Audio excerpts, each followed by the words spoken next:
Come on.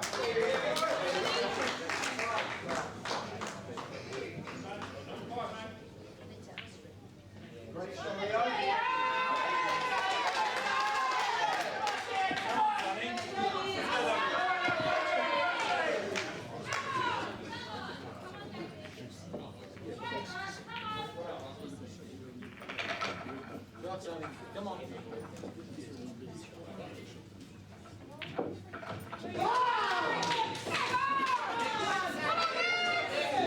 on, Sonny. Come on, Sonny. Come on.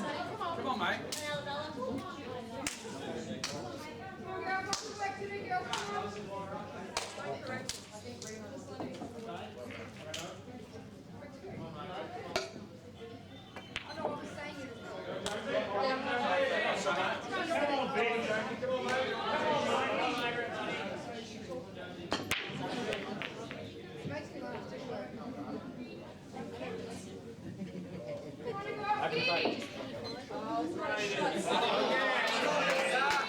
Lovely touch, Sonny.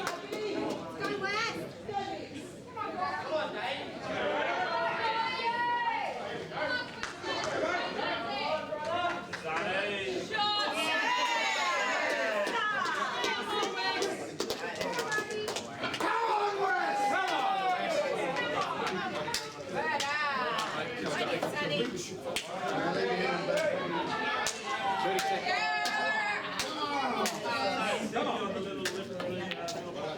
Red balls. Come on, Adrian.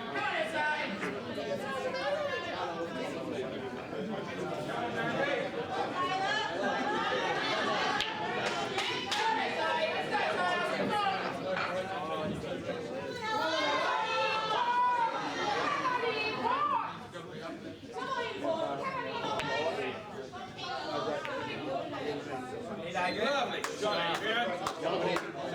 Between the first two. Come, Michael.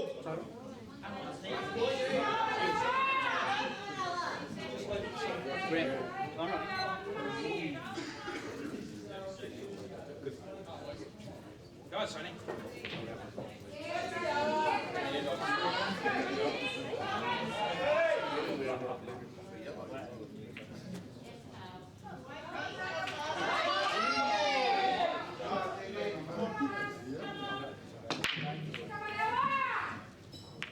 Great, Russ. Balls on it, open table.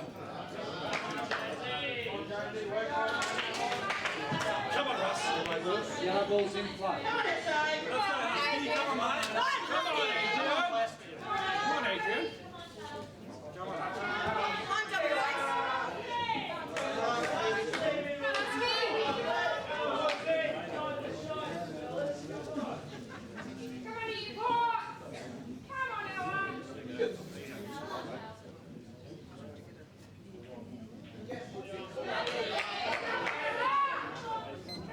Come on, Michael. Red balls in play. Come on, Sonny. Come on, Sonny. Come on.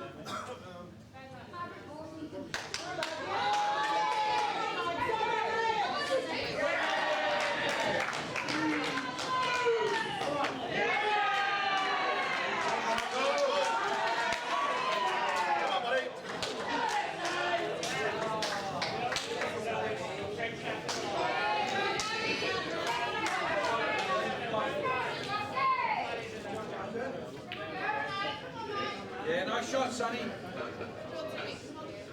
Come on, mate. Stop. Come on, Come on, mate. Oh, let's stop. Come on,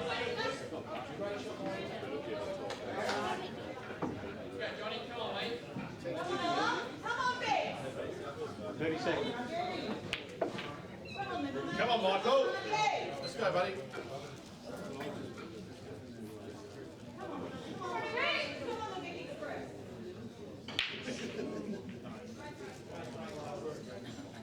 Seconds. Come on, Sonny. Come on, Vicky. Come on, Ian Core. Come on, girl. Yeah, shot, Sonny. Shot, Sonny. Lovely shot. Come on, Russ. Lovely shot, Sonny. Great shot, Michael. Shot, Michael.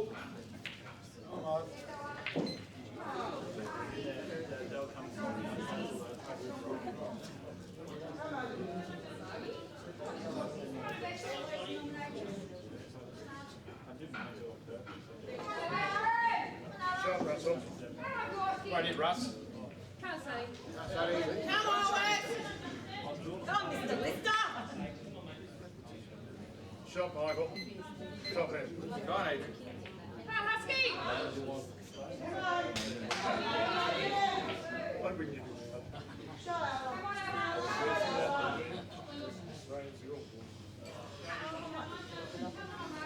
on, Emma. Come on, Lister. Good shot, Sonny. Come on. Come on, Russ. Shot, Sonny.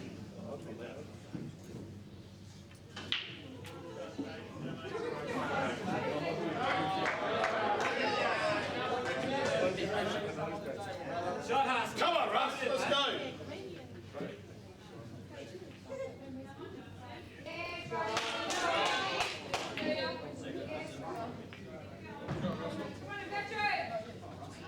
Shot, Russ. Come on.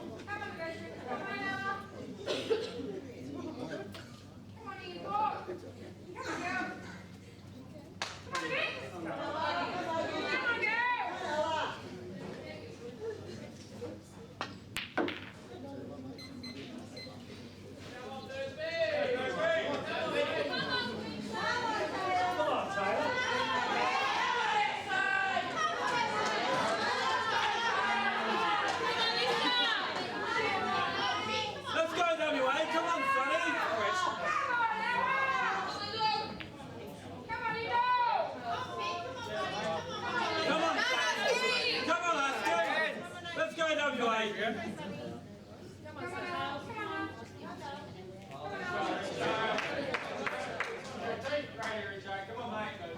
Come on, Husky.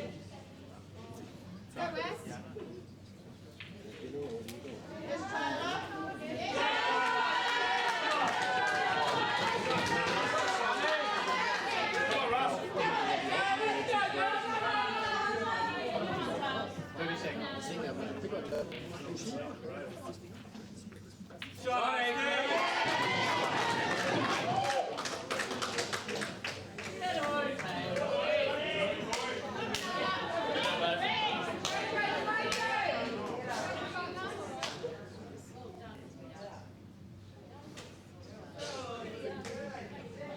Seconds. Yes, Come on, Michael.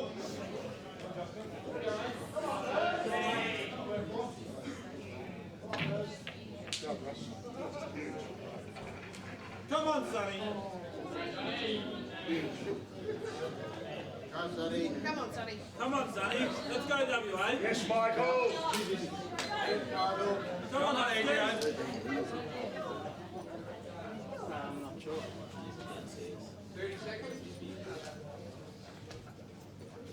Come on, Sonny. Yes. Yeah. Come on, Adrian. Husky. Come on, Adrian. 30 seconds.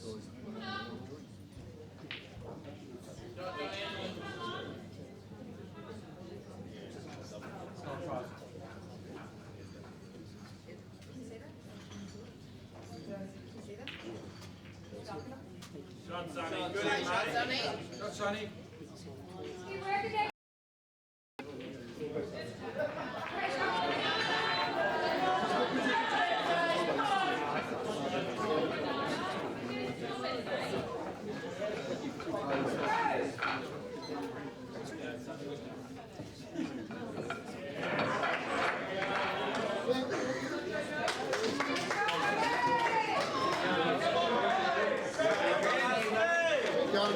Let's go, WA. Come on.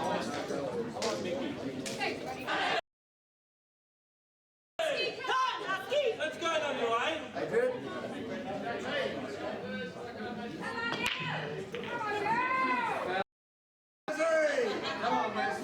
Visit open play. Let's go, Wes. Come on,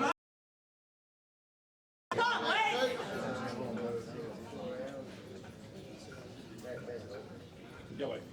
Yellow ball is nominated.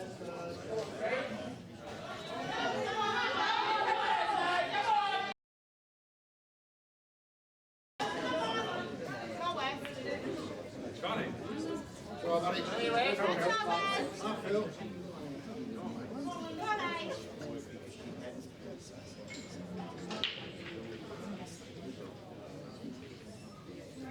Philip.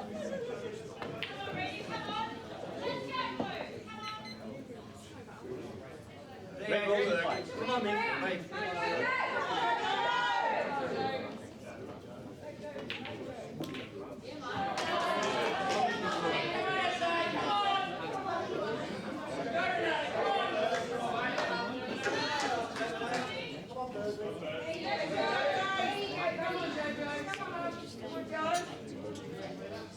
Come on, Adrian. Come on, Adrian. Come on, mate. Come on, WA.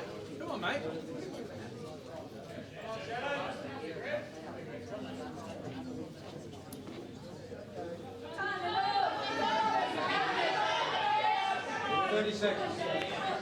Come on, WA. Come on, Adrian. Come on. Was around the world, Australia, coming to you from Albury in New South Wales for the 2015 Australian Netball Federation National Titles.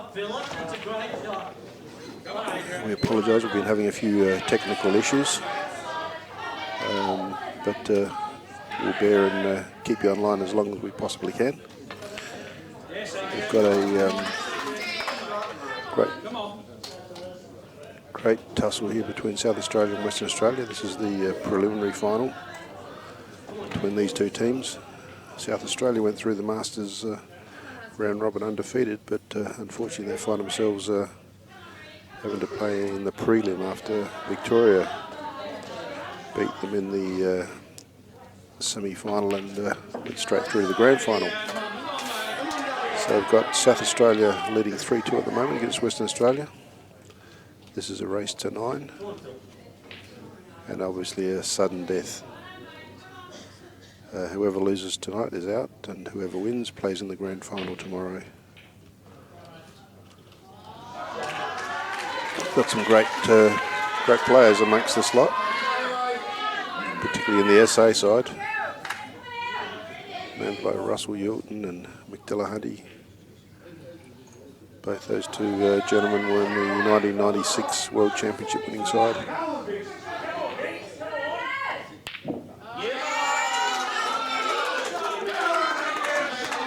It's like Adrian Lancaster for Western Australia. He's got himself a shot on the black here to level the score.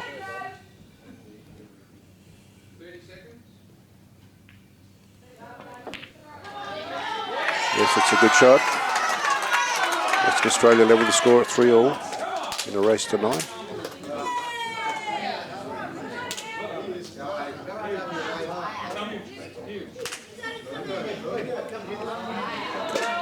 We've got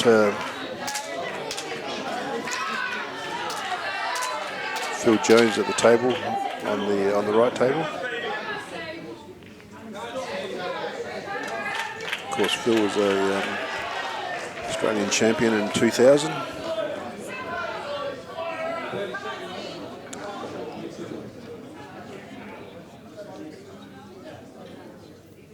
Got an awkward bridge there over the yellow. Always adds to the degree of difficulty. That's a beautiful shot, but unfortunately, whereas if he had a normal bridge, he probably would have quite easily negotiated to go past that yellow onto his last red, but he finds himself snookered and trying to work out what sort of trick he's going to come up with here. So he's probably worked out the angle to hit the ball. But I'd say he's even looking at giving it a chance to try and pot it in the middle, or in the end, okay, you need a bit of luck with these shots, but you also have to have some sort of an idea to give it a chance. Let's see what how Phil plays his shot. Because of course he's got Wes Coots. Gave it a good chance for the corner pocket. Made contact and hasn't left it too bad. There's obviously a pot into the middle, but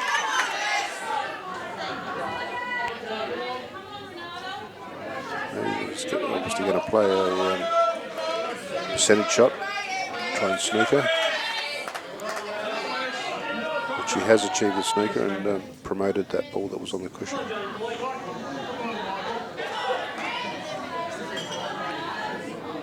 On the left table we've got Michael Phillips and Steve Hales. the early stages of that frame. But the scores are all tied up. This is the over 50s event, as it's known overseas at the World Championships. Here in Australia we call it the Masters, because we consider these guys to be masters, the fact that they've been around for a while.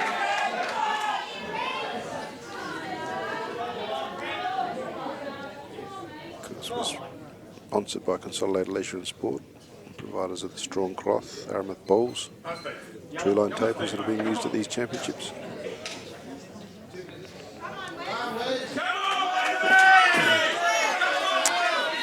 So Phil didn't have much success with that shot.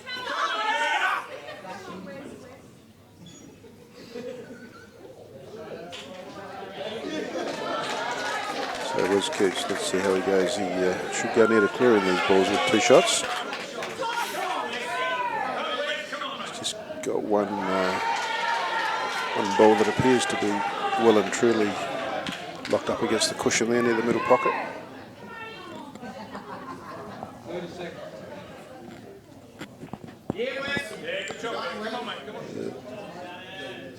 Left himself in a nice straight pot into the top middle, top right hand corner.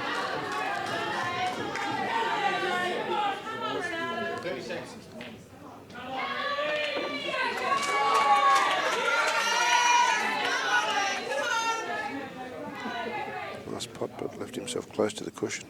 Would have preferred to be a couple of inches away from the cushion so he can cue it a little bit easier potting away. So we've got both Western Australians at tables at the moment.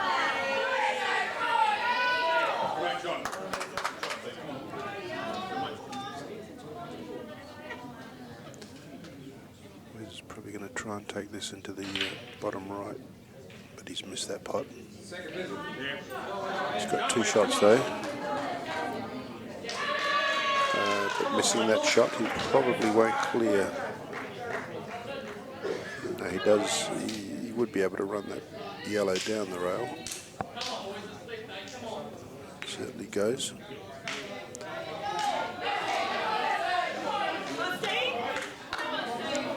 He should be able to keep control of the table, but depends on how confident he's feeling. He may even try and play like a snooker. Exactly that. Everybody likes to win with 2 shots. Shot. Great hit. That's a nice shot, Steve.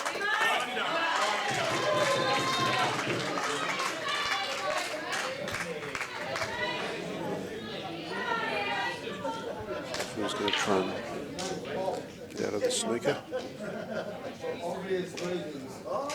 Should have a natural angle if he hits the right spot without having to play any side. Yes, Michael. Come on, Michael. Great. That's a great shot, Michael. Come on. He's chosen to play it a little bit different. Certainly potted it and unbelievable. Not only did he hit it, but he's been fortunate enough to snooker back. Unbelievable.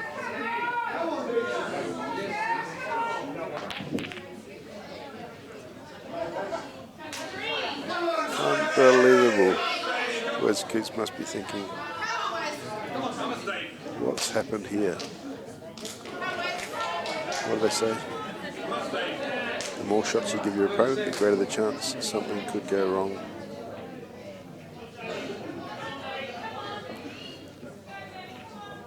He's made his way out of that quite well.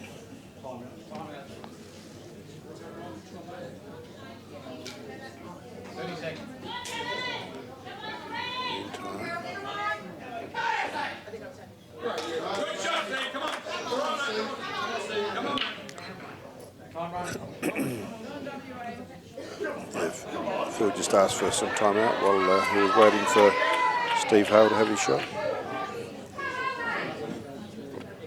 Interesting to see what he does with this red. Whether he tries to go off the cush to pot it. Not sure what sort of confidence Phil's carrying these days, but Once upon a time, he would possibly take these shots on.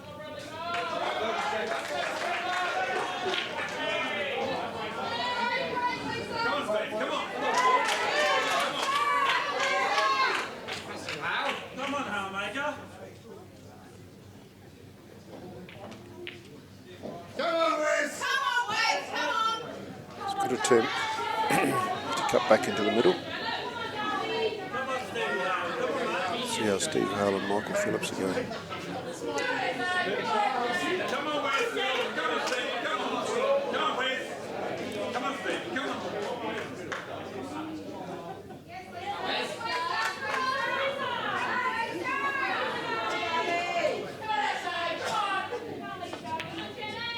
Shot.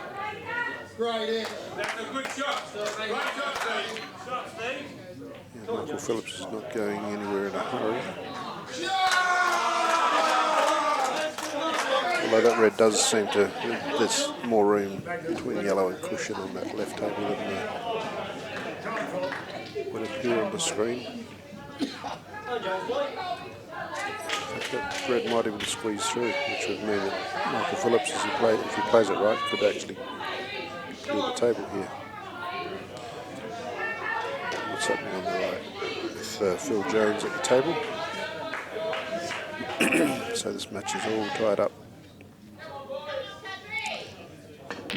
Yes, Michael. Yeah, it's an excellent shot by Michael Phillips. Potted his red, cleared that pocket.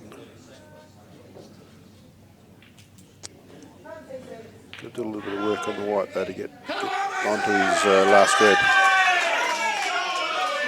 Luke Jones is wondering how I missed that.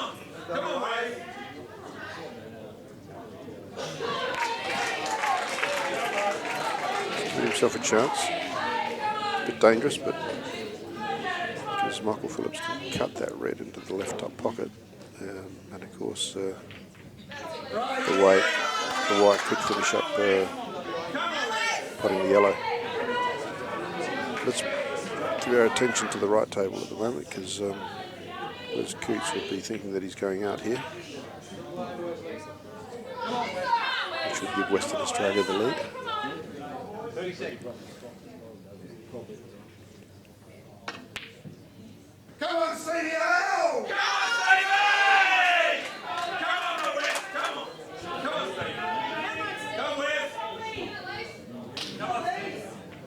Yeah, nice shot. Great. Nice controlled shot. Come on, Wes. Come on, boys.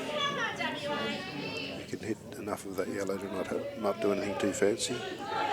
Just slowly pot it and leave himself lined up for a nice black into the bottom corner. And after this shot,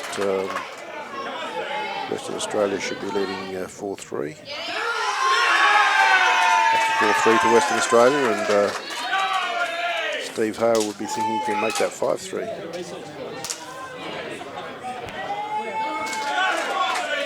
Nice easy potter to the middle, and this is how we like it. Another ball over the pocket to try and get position on the black. So unless something goes drastically wrong, Western Australia should be leading 5-3. It's come back enough to give him relatively, I'd say, easy cut into the middle, but the sort of pot that these players would expect to pot every time.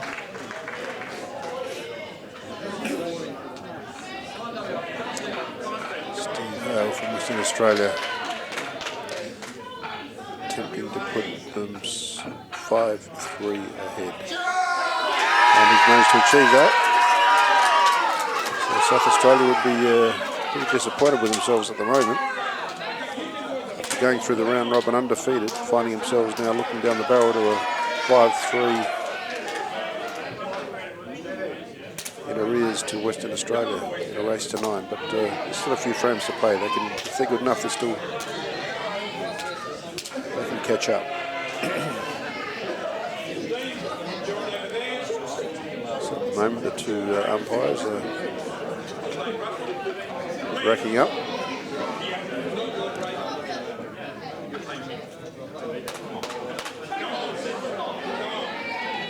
course, the over 50s, the Masters and the Australian team will be selected and they will go to the World Championships.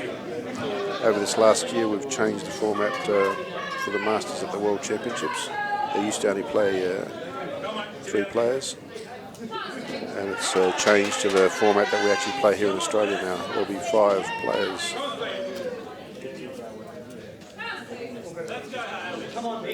in the team. So we'll be taking 6, 5 and a reserve. So we've got McDelahunty hitting off on the left table. Steve Hale hitting off on the right table against Russell Newton.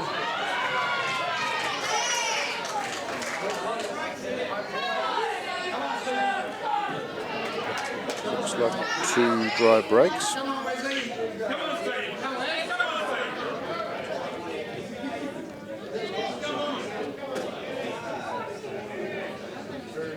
He's potted the red. Stevie Hale potted the red.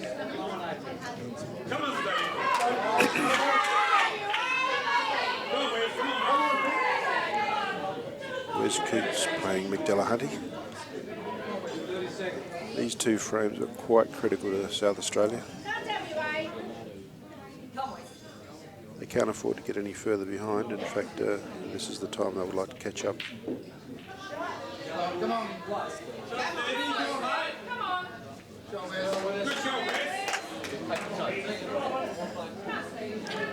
So Wes is keeping it tight. He knows the calibre of McDelahunty.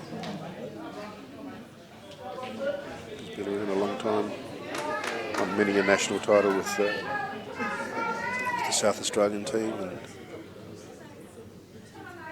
represented Australia many times, including being the winning captain of that 1996 side that won the World Championship.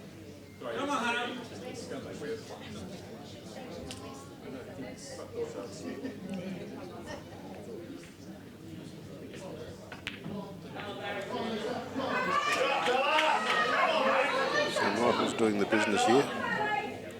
Looks like another day at the office for him.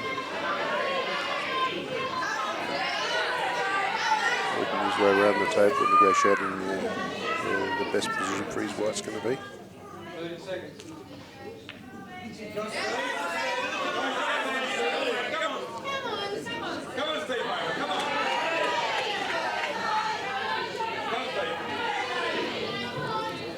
Both these frames in the balance. One's in the balance for balancing towards WA and one balancing towards SA.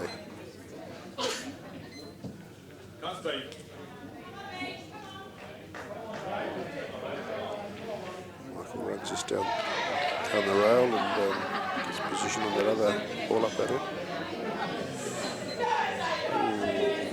Not quite as far as he would have liked.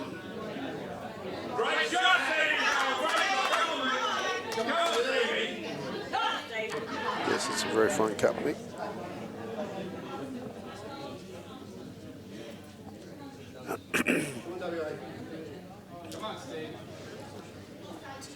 Steve Hale is trying to work his yellows out as well.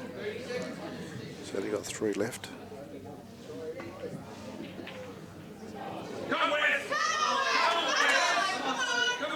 Red ball's in play.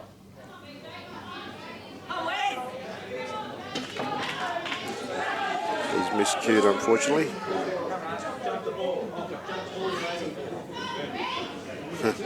Miscued and played a fancy jump shot. Accidental.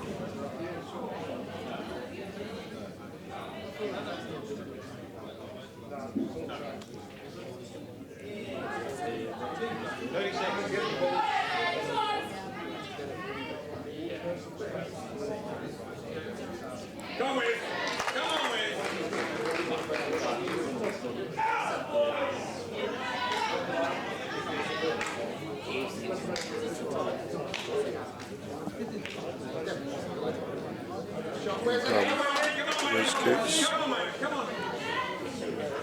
on reds on the left table. It'll be difficult for him to clear here because he's got that red tied up next to the black.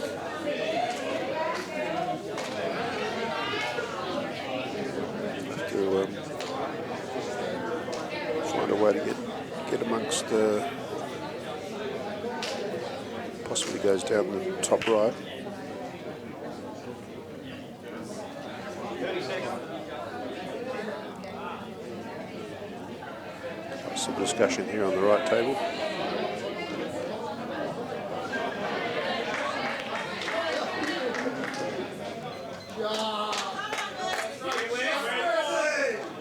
They've got the adjudicator out. They must be discussing the jump shot.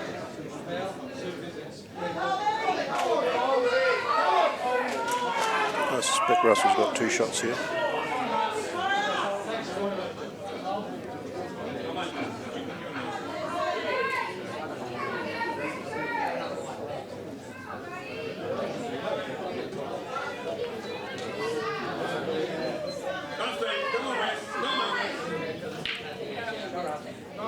First one in the middle.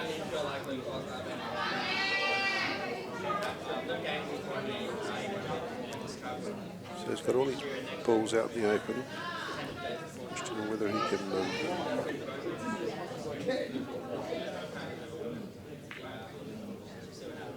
Oh, he's missed that. He's got a second visit now because of the jump shot.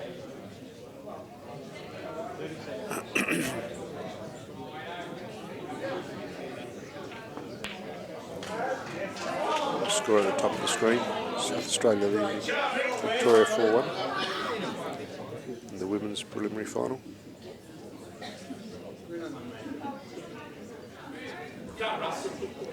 Of course, surprise, Queensland beat South Australia and made their way into the grand final in the women's. And in both other finals, we've got Victoria already into the grand final, both in the men's team and in the masters teams. Very strong Victorian side this year.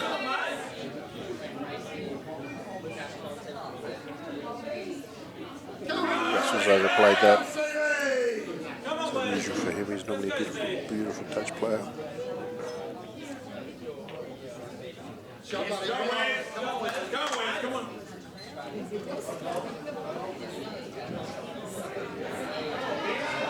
So just concentrate on this table on the right for a while. Got Steve Hale, 3 balls to clear.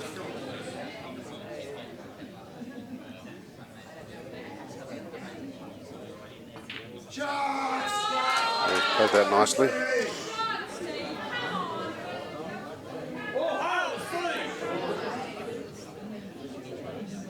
So he'll try and put that in the bottom left pocket. Talking about Steve Hale here.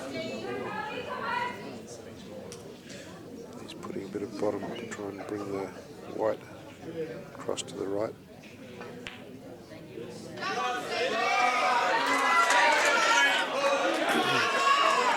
I'd say he's left himself a face double on that yellow.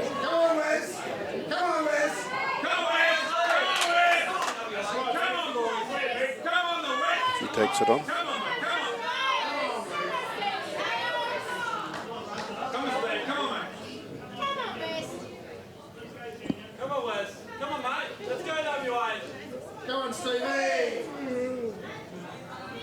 Try and face double it into the left middle pocket. 30 seconds.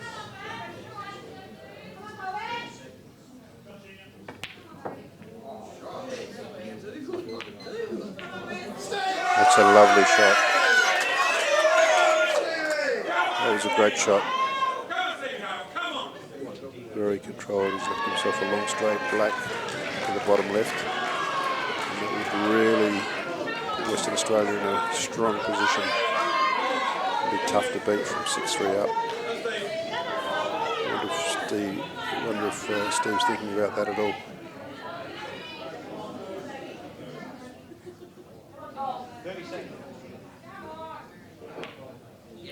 Every chance.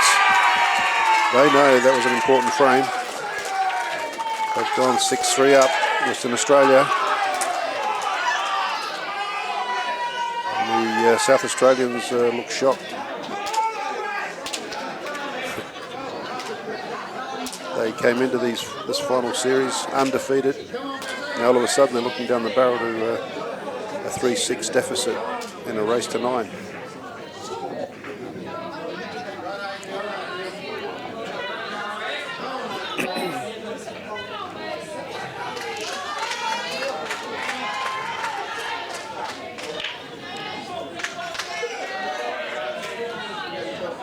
So Wes Coots here at the table for Western Australia.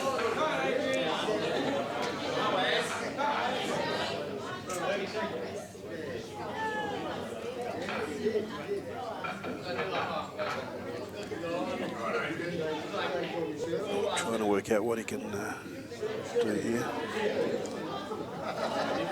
It's going to be very hard not to leave McDelahunty on those yellows.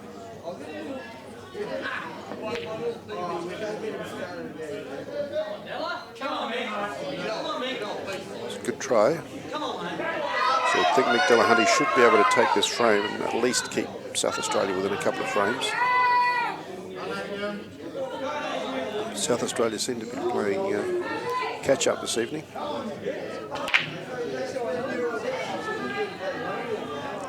We'll focus on the left table now and see how McDelahunty goes. Trying to peg this frame back.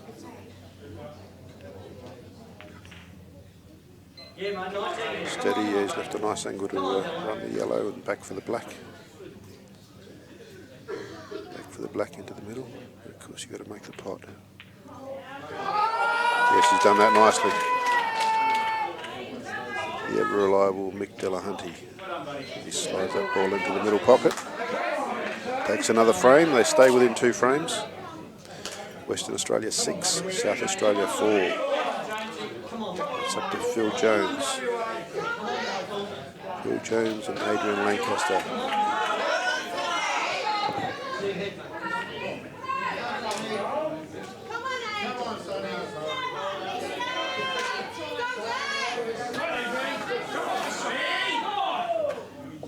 Phil Jones has come into this team as a lad inclusion.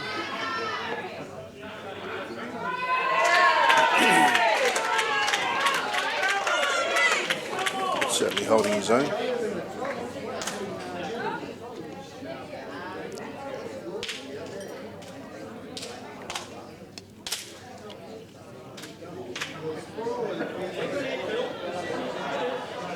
Cautious. Yeah, I didn't think he liked his chances of clearing those balls, so he's just taken command of that right bottom pocket. So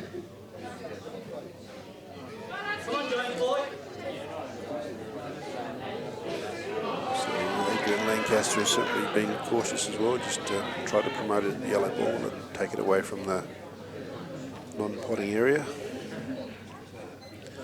So a bit of cat and mouse happening on the right table at the moment.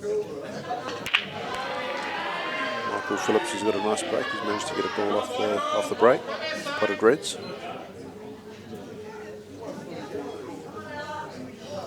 And quite nicely spread as well for Michael Phillips.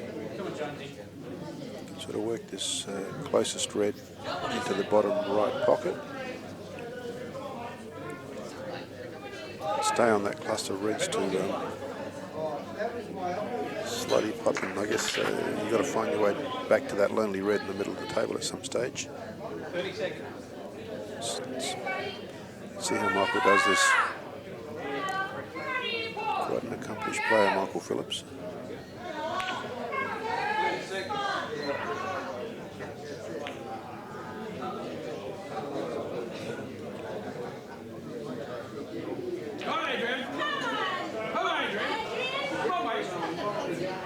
So he's got an angle on whichever ball he tries to pot his bottom right.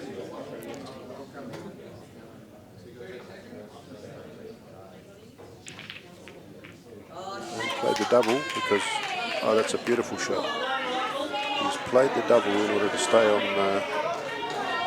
take a nice red into the bottom, get position on this red to the bottom left, and spread them, giving himself an excellent chance of potting out.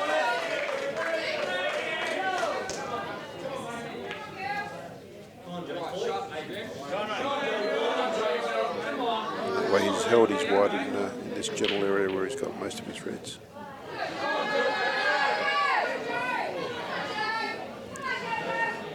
Michael Phillips is taking his time.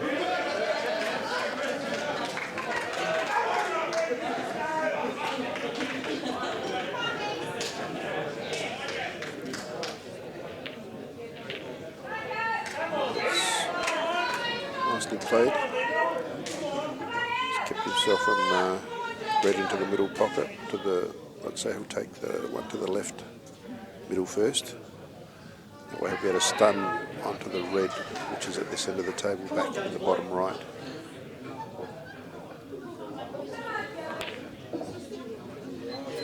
That's nicely done. Now he'll be able to play this with bottom and slide across to take that last lonely red in the middle of the table.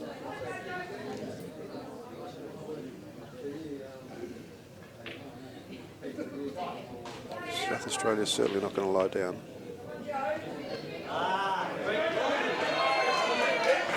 Through the corner of my eye, just a nice strategy shot by Phil Jones, promoting the ball and leaving the white safe. Michael Phillips gets back for that last red. Can't see if it goes into the bottom right. He may have to cut it into the middle, which means he's got to. He's trying to work out where his white's going to go.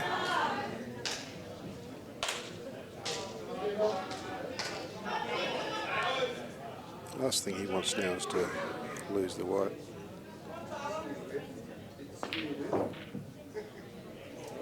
And he's taken, closed his eyes and had a great shot. He played a beautiful pot. He's giving himself a chance on this black. Amazingly, he didn't hit any of the 7 yellows that are still on the table. Not quite the position he would have liked it with black, but he's left himself another fine cut in the bottom right. Med plays similar shot. He's played it, no, played a lot slower, more controlled. That's a beautiful out by Michael Phillips. And South Australia fight back. They're within 1 frame now of Western Australia. They trail 5-6. Phil Jones must be feeling the pressure. He's having to towel himself down. Come on, Steve. Come on, please. 30 seconds. So he's got 3 reds out in the open. Really important frame for Phil Jones. He'd be saying to himself, "Oh, I only have to get it."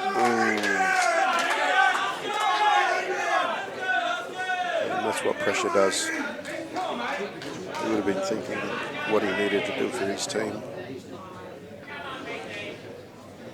He badly wanted this frame to bring him back to 6-all. Instead, now he has to watch in the corner and hope that he gets another shot. Adrian's also got all his yellows in the open.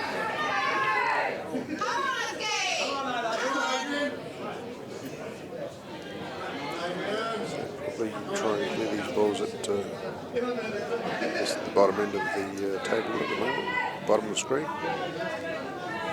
These 3 yellows.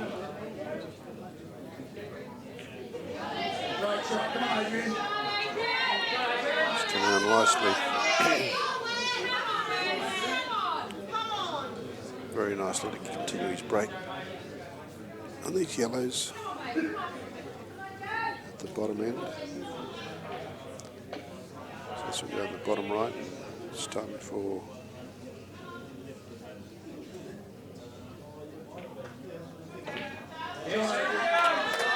side up the other end of the table. Do a bit of work down there.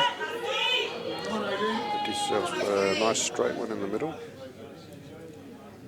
Just going to take the one out of the corner pocket first. Nearly. That was in his mouth there for a second.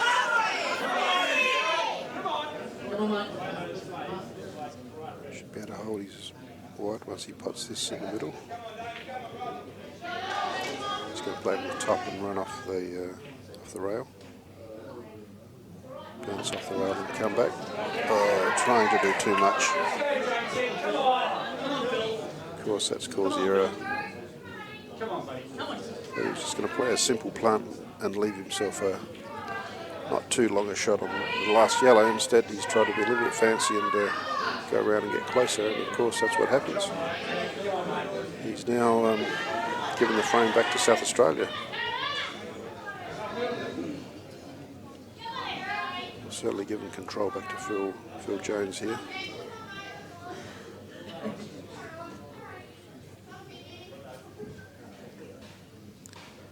Caress this red into the bottom middle.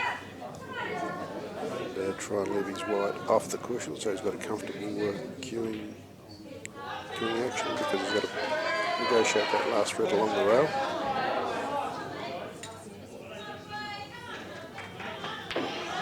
Yeah, he's left himself a bit of an angle so that he can come off the rail with his white and put the black in the bottom left.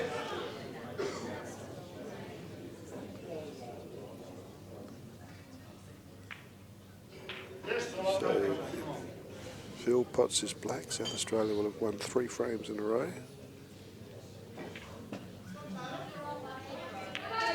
And here we are, we're all squared up here in Albury in this over 50s preliminary final.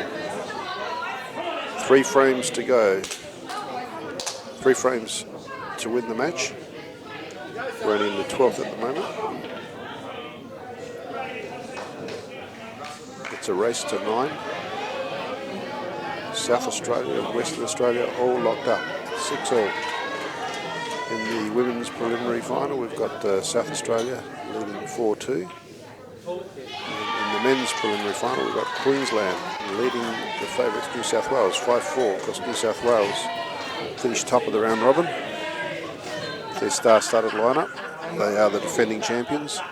But at the moment, Queensland have got their nose in front. Queensland knocked out South Australia in the previous semi. Yeah,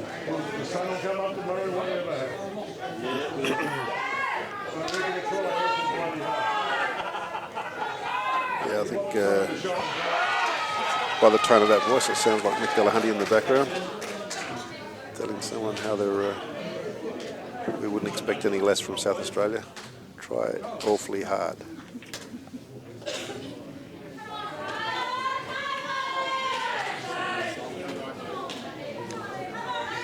So that's a view of the room here at the Commercial Club in Albury. It's been a wonderful venue for these Australian Netball Federation national titles for 2015. Plenty of room, plenty of eating facilities, leisure facilities, a few bars for relaxing at the end of the day.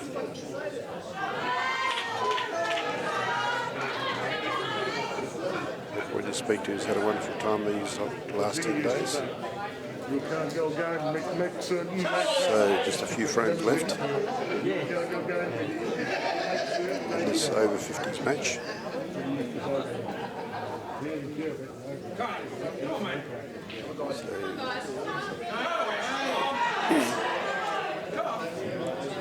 Looks like Sonny Lister chalking up. He didn't get a hit in the last frame that he played, so I think he'll be relieved to have a break here. Sonny Lister playing Mick Delahunty.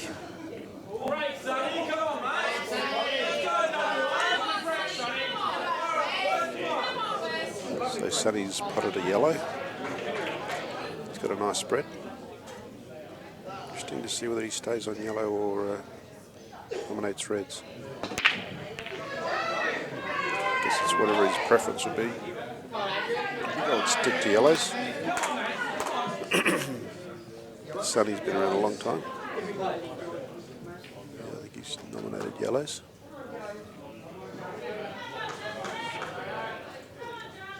Let's pot into the bottom corner.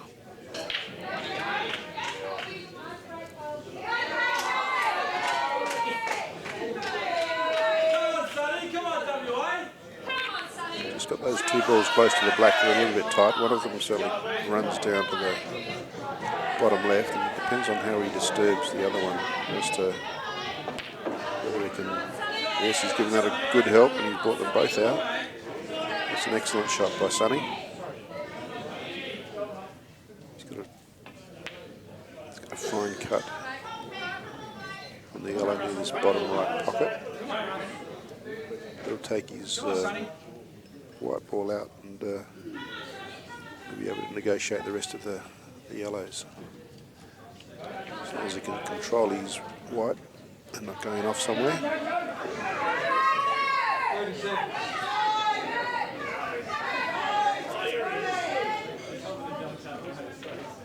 Come on, Sonny. Nice shot. I guess Sonny will be trying to prevent Mick Delahunty from having a shot in this frame after having to sit out the previous frame that he played. And watch a clearance from the break.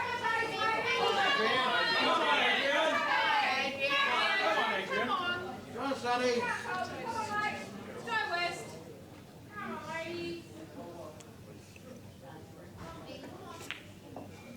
A little bit hard to tell whether that yellow runs past the black into the middle, the one in the middle of the table. Come on,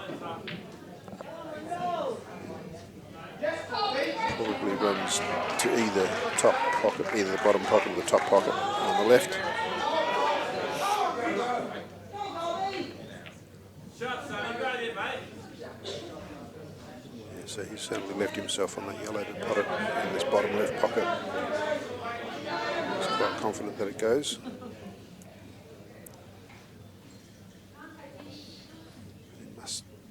The way he's lined up that black, looks like he intends to run past the black and put the black in the opposite middle pocket.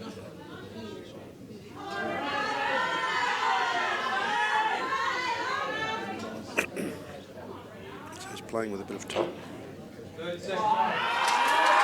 Yep, very slow, trying to caress that ball into the pocket. He's played that beautifully. Left himself on the black into the middle. That's all the experience that Sonny's acquired over the many years of playing this game. Did that very delicately.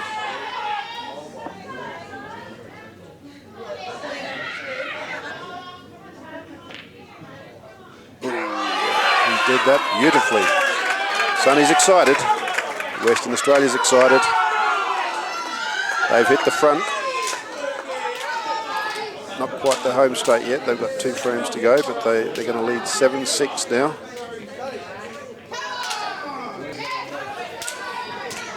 Russell Yulton, the wing commander, they called him in England in 1996, because he always seemed to come at the end, came in last.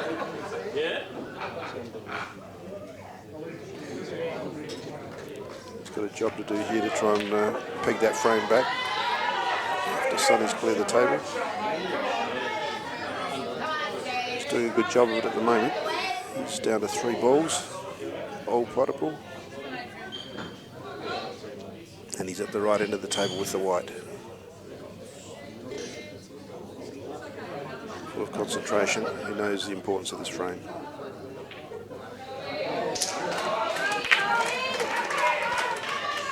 Paul Jones has just broken and potted yellows on the right table, but we'll focus on Russell Yulton, see if he can go out here and tie this match up at 7-all.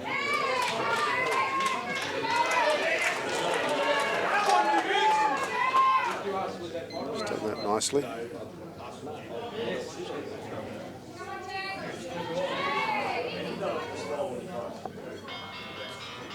Not sure whether he'll want to take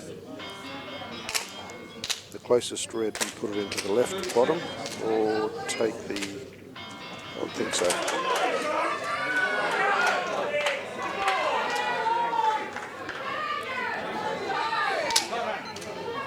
So he'll probably, I would take the nearest red to us, put it bottom right pocket, and nudge the other red towards the middle. Yeah, that's beautifully done. Delicate touch. Russell has won this singles event a few times. Represented Australia over in England at the World Championships. So I think he's going to run through here. Either run, yeah, he's playing with top. Yeah, he's run through to bring that black back into the bottom right. And South Australia are looking to level the score again. But they're still having to play catch up. 7-0. And South Australia have tied the match up again. Can they hit the front at the right end of the match? Western Australia will certainly be trying to prevent that, but Phil Jones has certainly got intentions of putting him in front.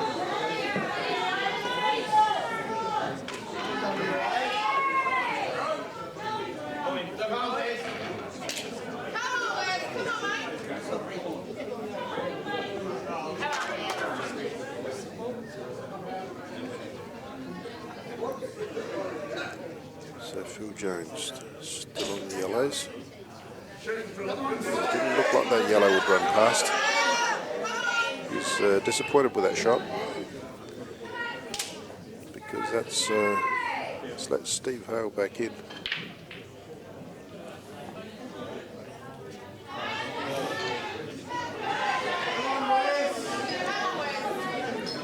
He didn't play that shot well at all. Even if that yellow didn't go, he would have liked to just nudge it past and cover that pocket and take control. Instead, the Reds are all out. They're not easy because you've got that red tucked close to that cushion on the right down here.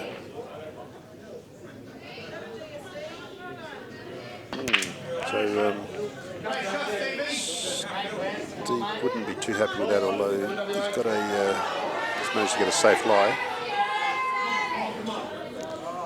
In defence, he may have played for that.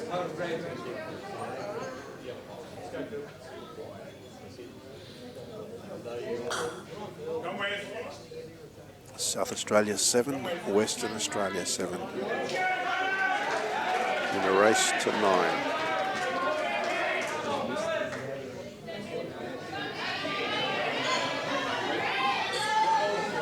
See what he's going to do here. Probably just try and play off the back cushion and sit on that yellow and return the compliment. He's played a relatively good shot. It's a nice shot by Phil. He hasn't got the sneaker, but at least he's restricted him to.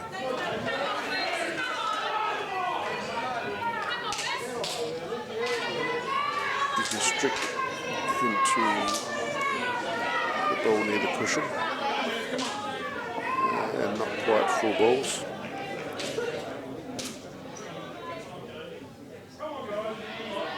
It doesn't appear that way, but the way he's lining up, it looks like he's going to try and play the train. Oh yeah, had plenty of room. Yeah, and he's played that nicely.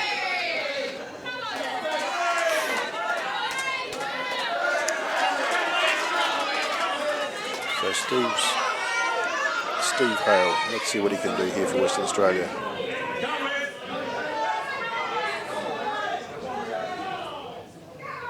At the moment we've got both Western Australians lining up and at the table. Come on, Wes. 30 seconds.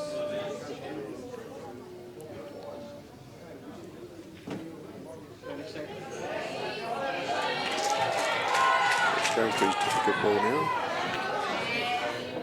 That's a beautiful shot into the middle pocket. That's a great shot. That's really giving him a big opportunity to pop these last balls. They're all very potable now. Just got to make sure he doesn't make a mistake.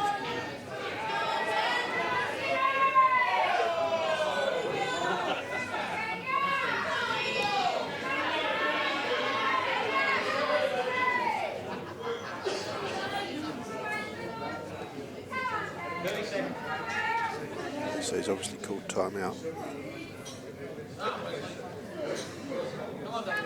So can't play the next shot because we've got Wes Keats having a shot on that side of the table. What a shot by Wes Coots.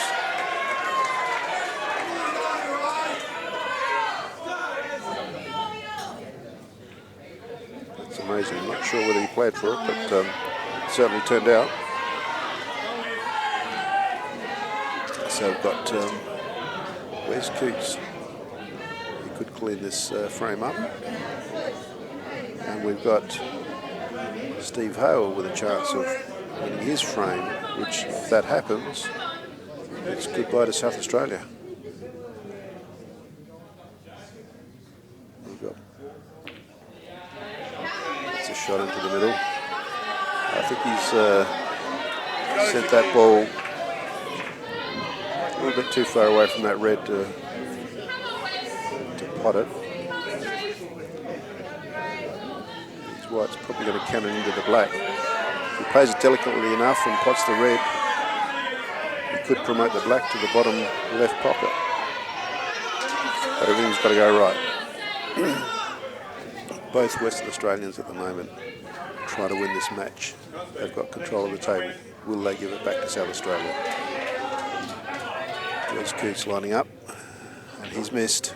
Come on, Mr. Phillips. Michael Phillips is back in.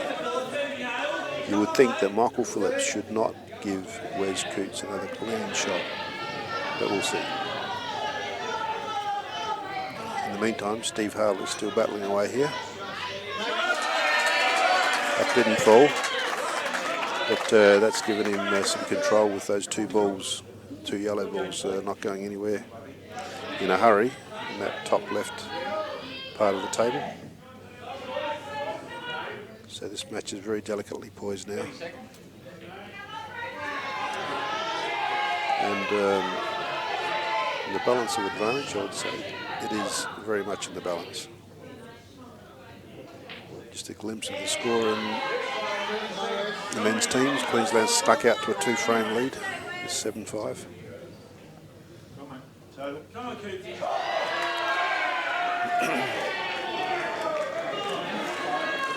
Phil Jones. Just going to promote that ball over the pocket. Steve Hale has got a good chance here. If he can cut this red into the bottom left pocket. Got a very good chance.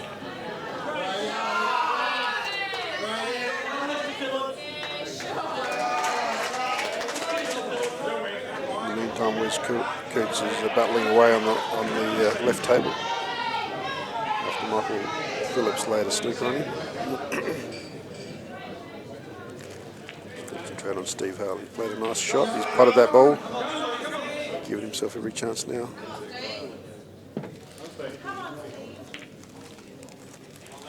Come on, Wes. Don't win. Don't win.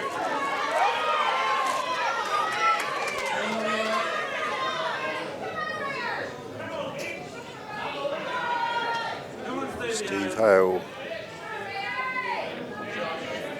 concentrating very hard. He's got to run this ball down the rail.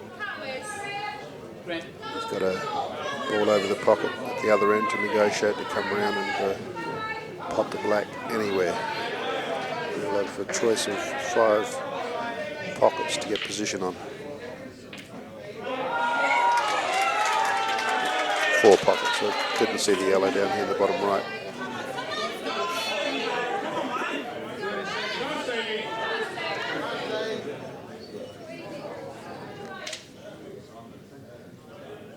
He's taking his time.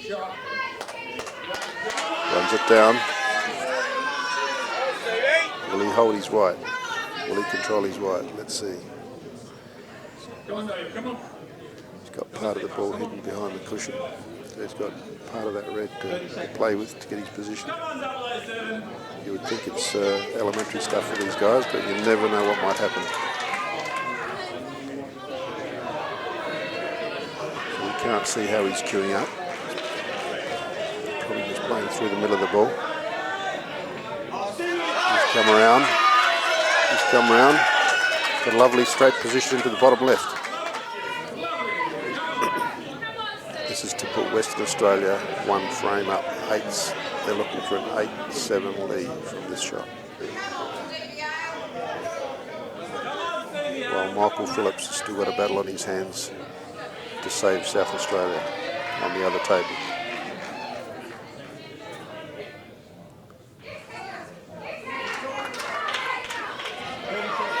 Western Australia take an 8-7 lead in a race to 9. They only need one more frame and get through to the grand final in the Masters 2015 preliminary final at these championships here in Albury. Michael Phillips, can you keep South Australia in the match?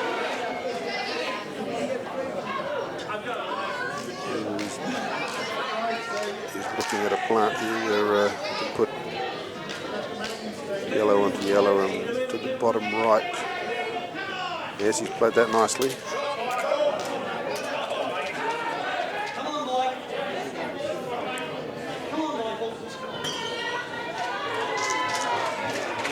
We're going to take this yellow in the bottom left corner.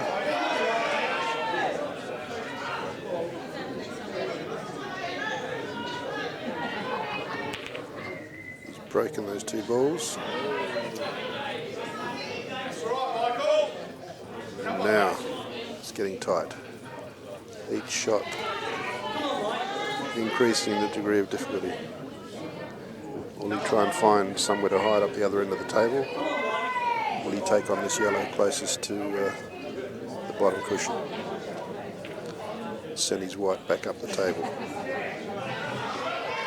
Looks like what he's going to play. Oh no. That's a beautiful shot. That is a match-winning shot. Come on, Mr. Phillips. At this stage, frame-winning shot. That was a brilliant shot. Took a lot of courage to take that on. Stepped himself nicely. What appeared to be impossible has become possible for Michael Phillips. Managed to take this frame. He's left himself now 2 shots from levelling it, levelling the match.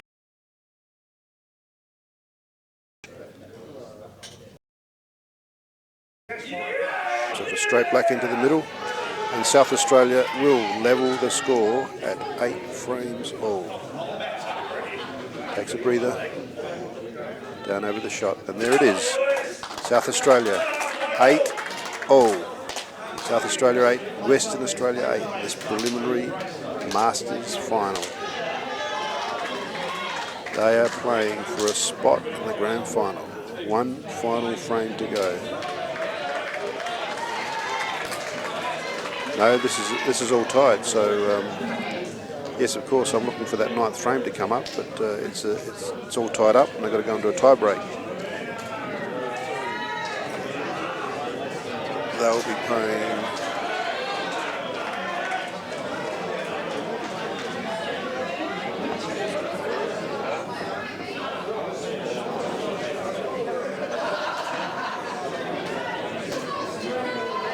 In a 5-man team, I expect it to be a best-of-3 playoff.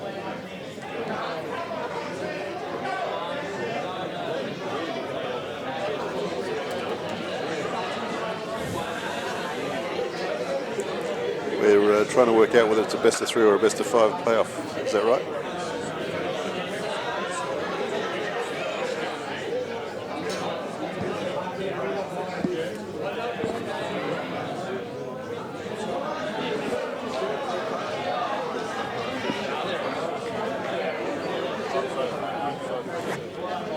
They're questioning who breaks first. The home side breaks first. That's the advantage of being the home side. They get more breaks than the away side. Yeah, that's Smith Delahunty strutting around like he does in these tight situations. So it's a best-of-3 playoff.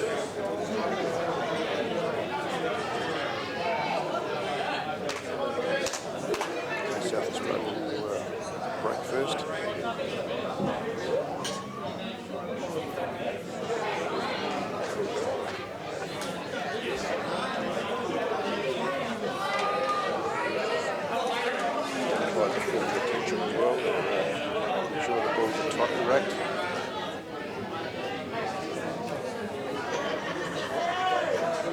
looking for the 9th frame, but it wasn't coming because it went 8-all.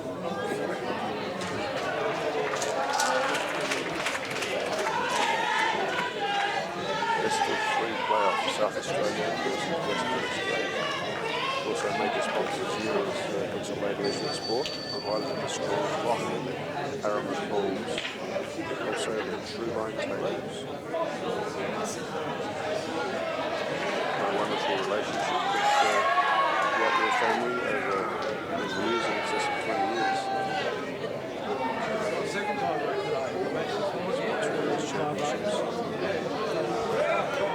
Well, it can't get any more exciting than this in the over 50s. They're certainly turning it on for us. I hope you're enjoying it wherever you're watching this match around the world on Cue Ball TV. I imagine we should have some viewers in the UK. Strutting around like full of confidence. Mick Delahunty, that is.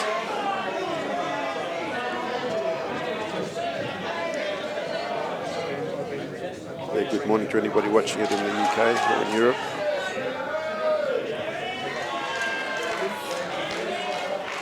We certainly enjoyed the European lines in the first part of these nationals. South Australia went down 2-love, and European Lions thought that they'd come up against a second-rate Aussie side. The Kangaroos came jumping back and jumped right over the top of those lines and finally tamed them. They've been suffering defeat the last few years when the British Lions were coming over.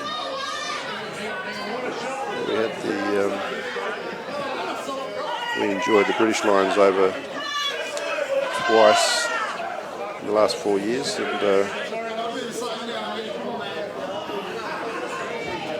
finally sent the European Lions, and the Kangaroos managed to just sneak in a victory. Went right down to the last frame. It was very exciting. These boys look all confused. Who's playing who? They worked it out.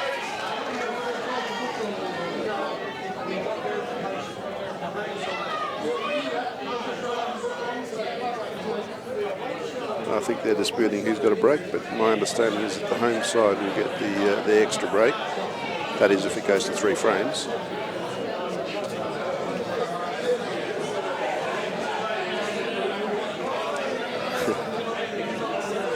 Confusion reigns.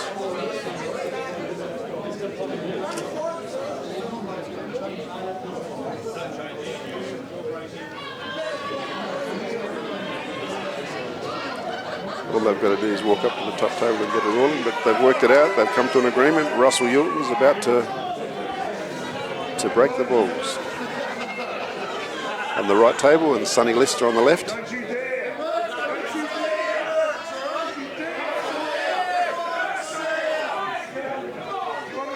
Sonny Lister's telling him to get in his corner.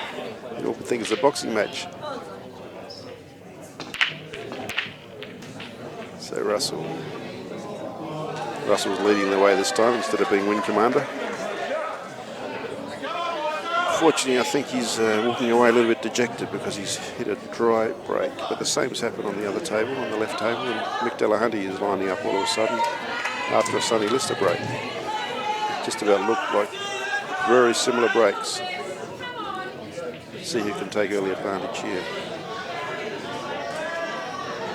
Just taking a delicate point into the middle.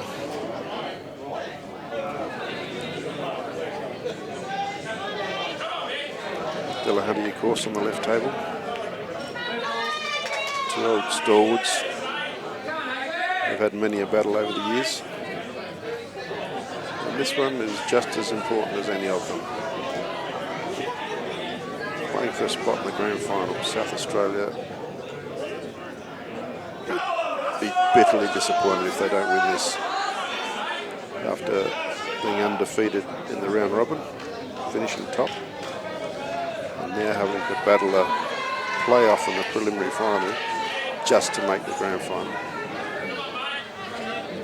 2 South Australians at the tables at the moment.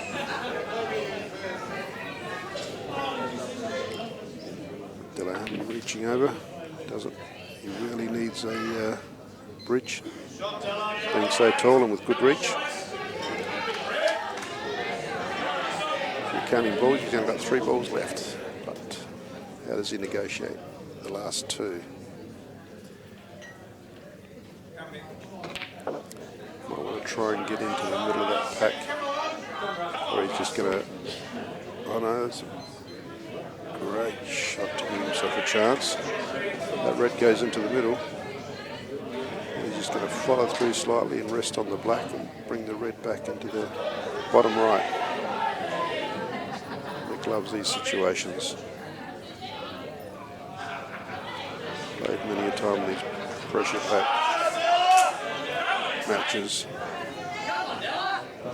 He's got a cut in the bottom right. His white will go round the table into about the middle and line up for the bottom left, I suspect. That's the way, and he's held that white beautifully to give himself a great chance. Probably would have liked to be a little bit straighter, but he wouldn't be too worried.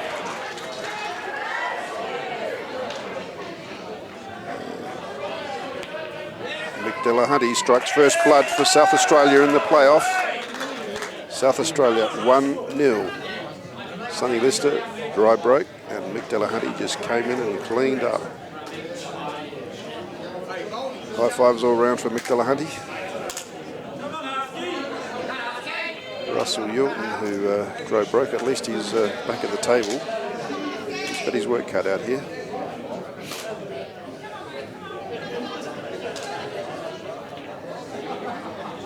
He's running that yellow down the corner.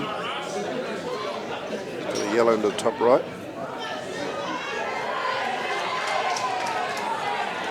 The interesting part's going to be how to get onto these 2 yellows that are lined up with the black. May try and disturb them somehow, but it's difficult to see how he's going to disturb them with this shot. He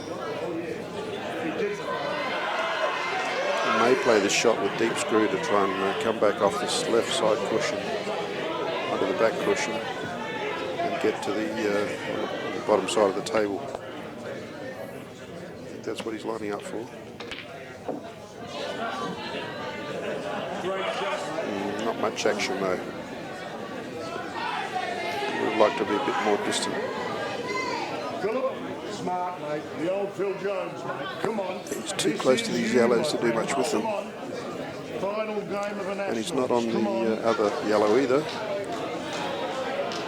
So what strategic shot can he play to not lose advantage here?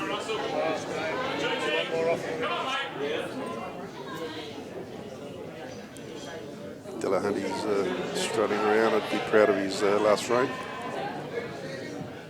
He was the voice we could hear in the background.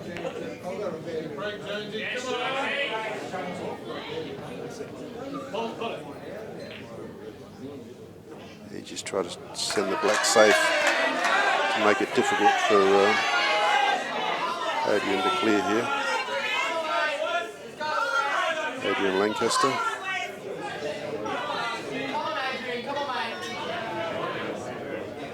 Adrian Lancaster against Russell Yilton, and on the left table in the meantime Phil Jones and Steve Hale have started. These 2 frames, South Australia need 1, Western Australia need 2.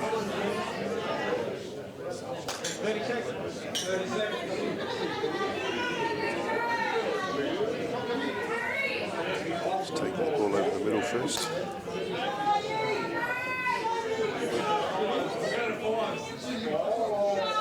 No, that's not the middle, that's the ball, that's the furthest ball away.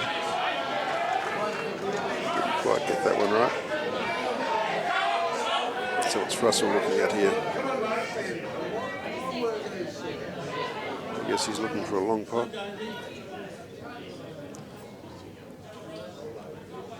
Looking for a pot in the bottom right, I would say. Yellow in the middle and stun out for a yellow back in here. Back in the bottom right. Back down to the top left. Let's just watch. They just run through.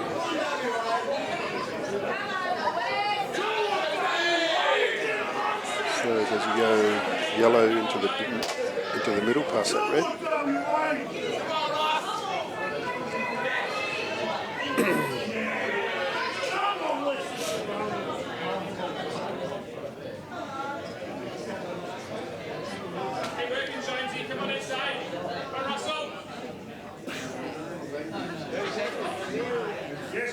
Yeah, nicely played.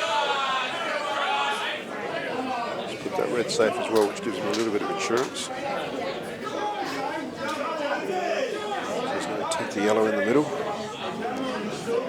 and leaving himself a black with a double or into the top left pocket.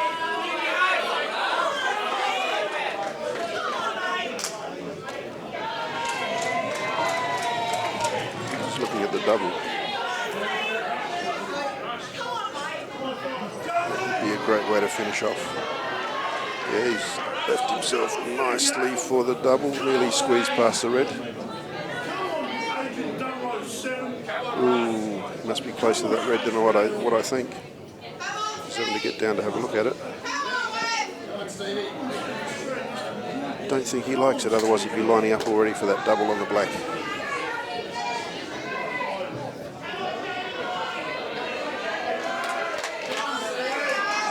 He's having a real close look at this.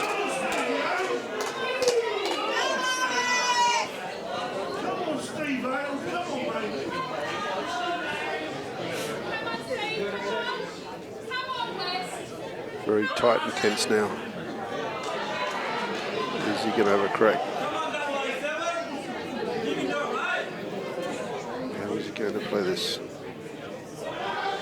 Just nosed it to the cushion. Tried to keep it safe. He's played the team game.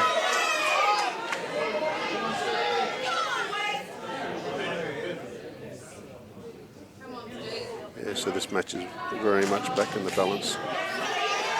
Either team can win this.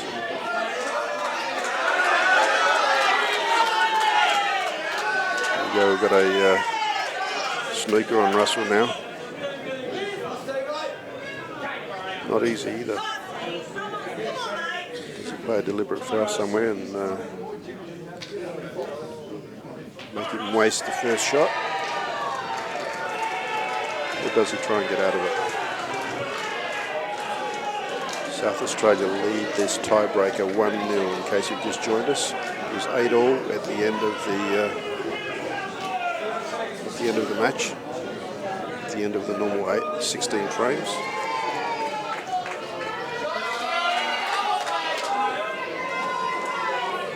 And in the meantime, Steve Hale,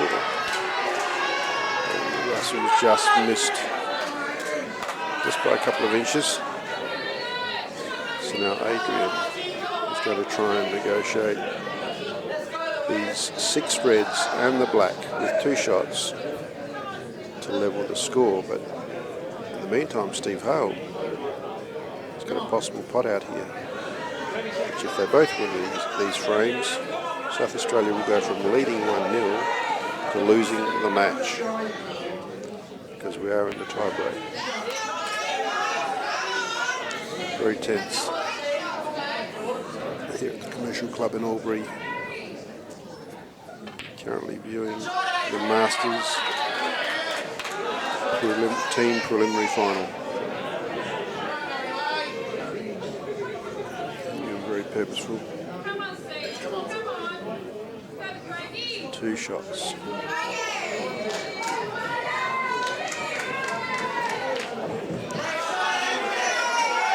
Very confident pot there. That would help him in his confidence to negotiate these last balls. Steve Hale still battling away. He's going to play the tactical shot. And there's a gap there. Phil can pop this ball down the end. We can actually go the match. And it might take something like that for South Australia to win this, because but Adrian Lancaster still in control on this right table.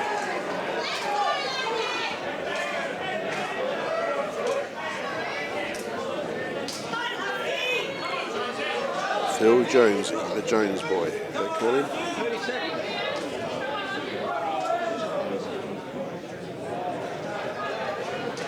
One stage, I think they used to call him the magician back in his heyday.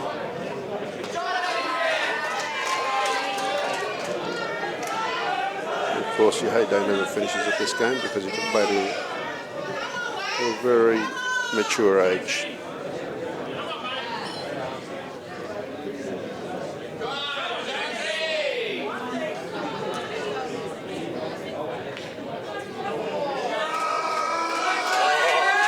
Played that well. Took a risk there. That black nearly went first up, but he'll be smiling now. Adrian Lancaster we're talking about on the right table.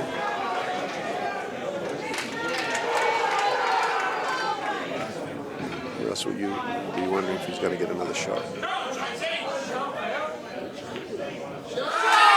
It's all worked out nicely for Adrian Lancaster. Like he's going to level this tie break. So failing a disaster, it's going to be 1-1. 1-1.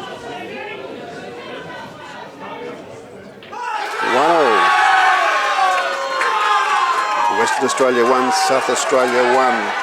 And 8-8 after 16 frames. So it all comes down to this last frame. Phil Jones for South Australia is at the table. He's looking to try and not allow his opponent to come back to the table. He's going to try and pump this red past the yellow into the bottom right-hand pocket. Then pot that red into the middle pocket and the black wherever.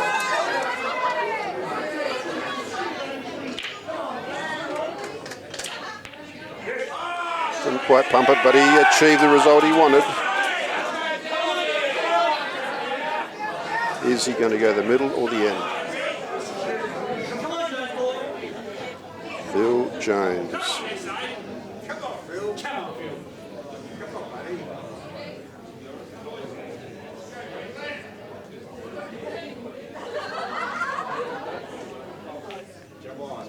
He's played that nicely into the middle. This shot on the black for the match. Listen to the roar if it goes. Listen to the roar if this black goes into the bottom left pocket.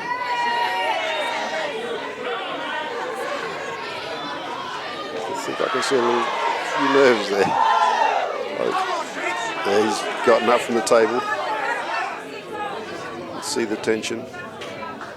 He's finding it difficult to hold a steady bridge. And he's done it. He hit it at the right moment. South Australia are through to the grand final. They will be playing Victoria. They certainly did it the hard way. But full credit to Western Australia. They played a brilliant match to really take it up to South Australia. Don't forget, South Australia were not defeated in the round robin. But they've been pushed. They've been pushed to a prelim. And Western Australia have pushed them to a playoff. South Australia finally won by the narrowest of margins, 2-1 in the playoff. So we've got the big grand final, the old rival South Australia Victoria tomorrow in the Masters team final. A wonderful match here in Albury, this final between SA and WA. Hope you enjoyed this final wherever you're watching around the world. On Cue Ball TV.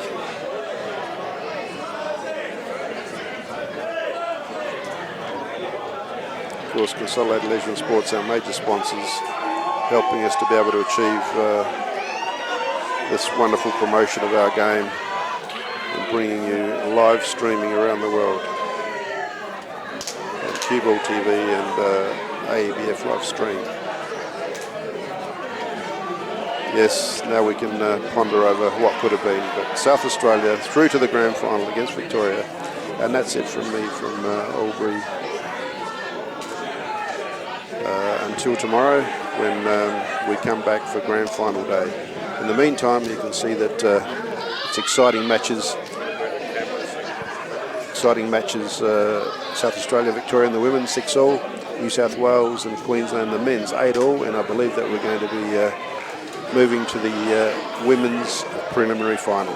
That's it from me for the time being. Possibly be commentating for the women's to see the end of the women's team final.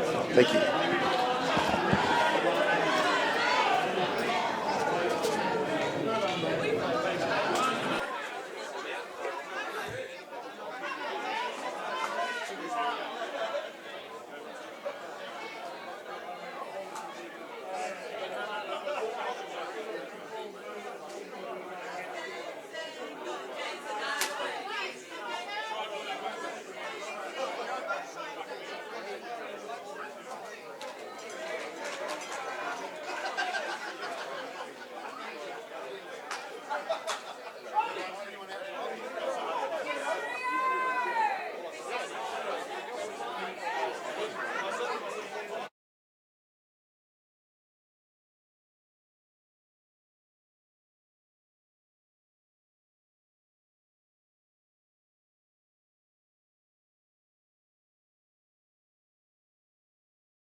Who do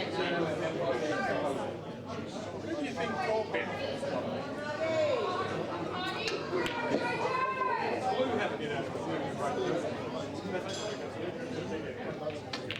Oh, there you go. Not on Victoria.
Oh, yes! Oh,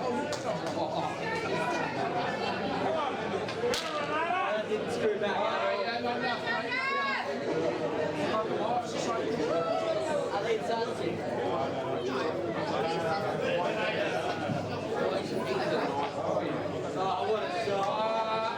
Honestly, I think I've seen him finish.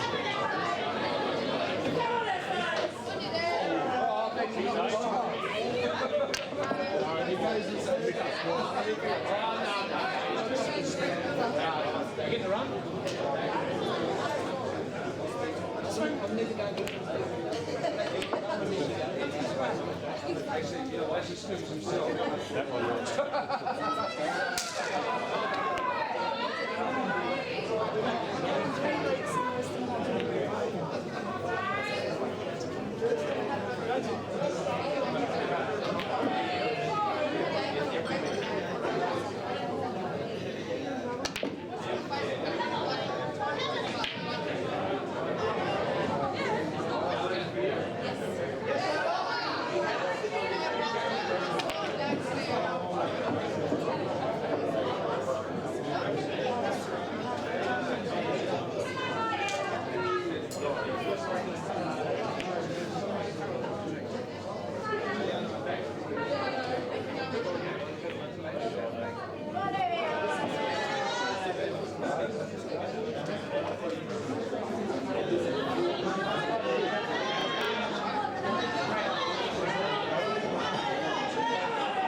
Wait,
Get involved.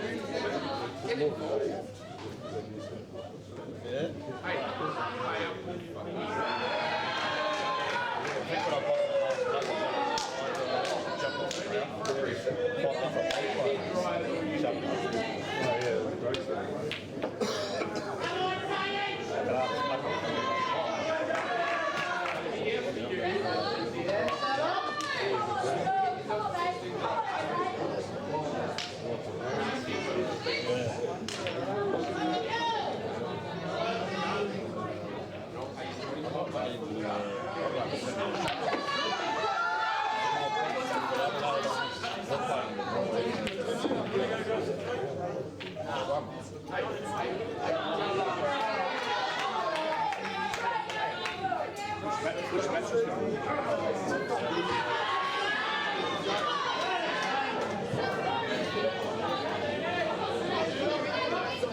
We've done this before.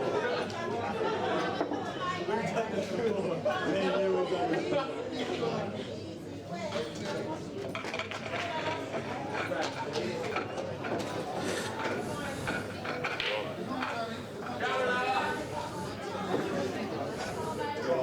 Okay, we've got South Australia trailing Victoria here, 8-6 in the ladies' prelim final. It was a race to 13, is that right? Renata Delahunty's on the far table, looking pretty good there against Joanne Brown. Red in the middle, she should be able to clear these reds and pull one back for South Australia.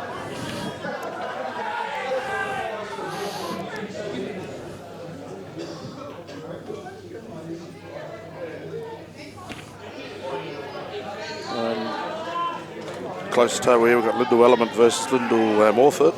Lyndall Morford's on the black, black's up near the pocket. Lyndall Element's just played a snooker there. Just pure on the yellow. Lyndall just looking at her options. I think Renata's going to pinch the frame on the other table by the looks of it. She's just going to roll this red in, black's over the hole. So great effort by Renata too today. She got to the final of the ladies singles, defeating Jessica from Queensland, who was just an absolutely fantastic match. And yeah, Renata's played an excellent game, and so did Jess. Down goes the black, so that makes it 8-7 to Vic's way. Pretty important game going on over here between Lyndall Element now and Lyndall Morford.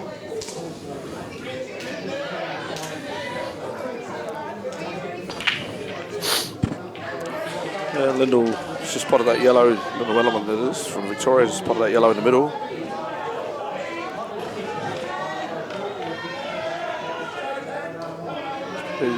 Looking at the one across the table there on the side rail, and just got to be careful here because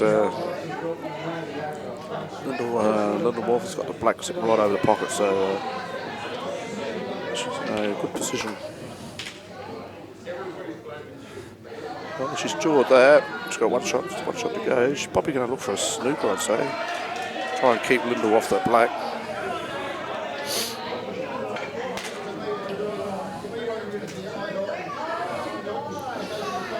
Just having a look. Perhaps she's going to roll up to the one that's on the rail there by the centre pocket and just sit behind it to cover the black. Yeah, that's the one she looks like she's going to play.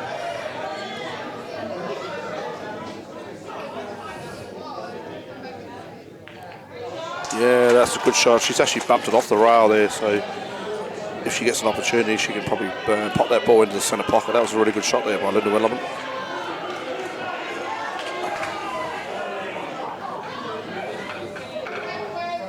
So a real close match here. Victoria leading 8-7. Yeah, a lot of stake, a spot in the final here for both states. So I believe Queensland girls are already in the final. Linda's going across the table here, probably side rail, back rail, and probably try and come up and touch the black.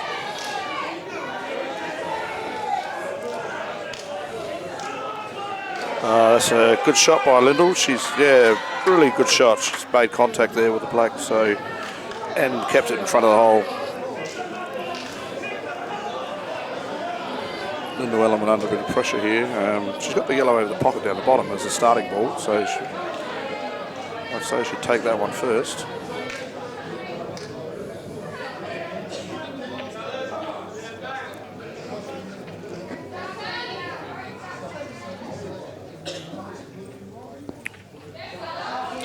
That's a good shot by Linda Wellerman. Nice judge of pace to get back on the yellow at the bottom of the table there. She can pot that and get onto the one near the middle, which I think's just off the rail a little bit. Probably going to be the yellow by the black though. Can she get it inside the black or not? We'll find out.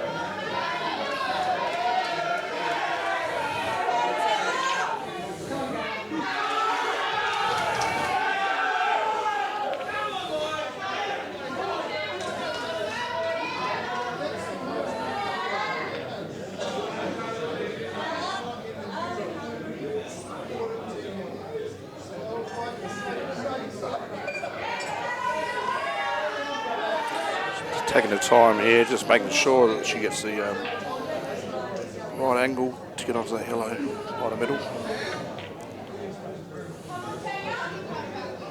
Yeah, just run that in.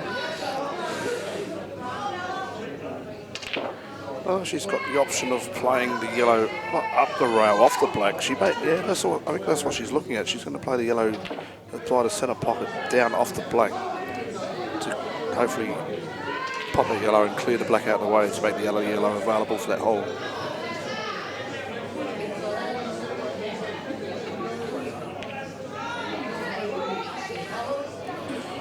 Well, that is a really excellent shot there by Linda Wellerman, and she's played that superbly. She's a little bit unlucky that the black's come and finished on the side rail, but she's got a clear shot here at yellow into that bottom left-hand pocket. Trouble is, position on the black is not easy to get. Let's see what happens here.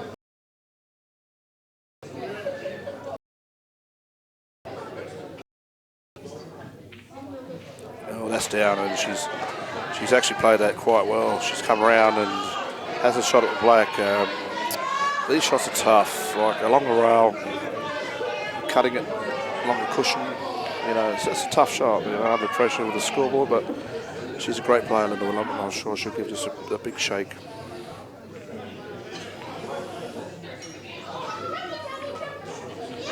Oh, down it goes. That is a really excellent out there from Linda Wellerman. Really good out. Put Victoria down 9-7.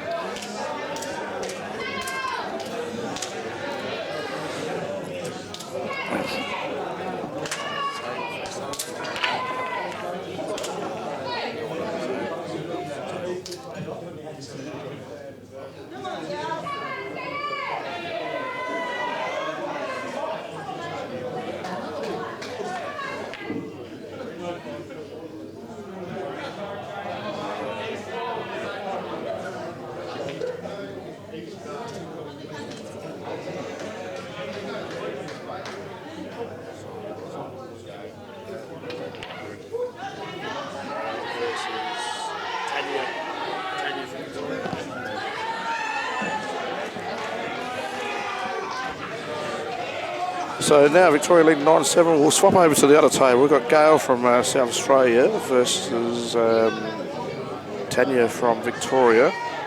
Gail on the red balls here. Gail's a new player for South Australia. I think could be her first national, so she could be a touch nervous, but haven't seen a lot of her play, so I can't really comment too much on her game, because to be honest, I haven't really seen her play before. So this is probably the first time I've seen her play, but she's out there and she's hopefully doing it. She's trying a bit hardest for South Australia here. Tanya, I think I've seen in the Victorian state team a few other times, and quite an accomplished player. I think she's a fairly regular Victorian representative these days.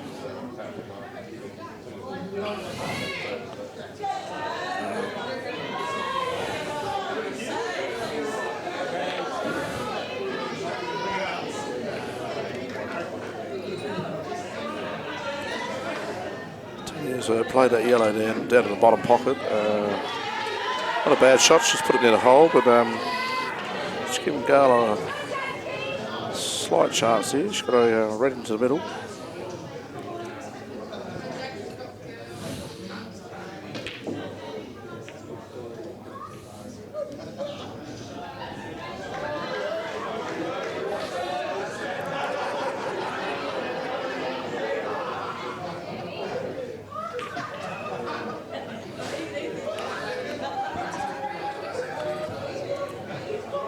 That's a good shot there. She's spotted that red in the middle pocket.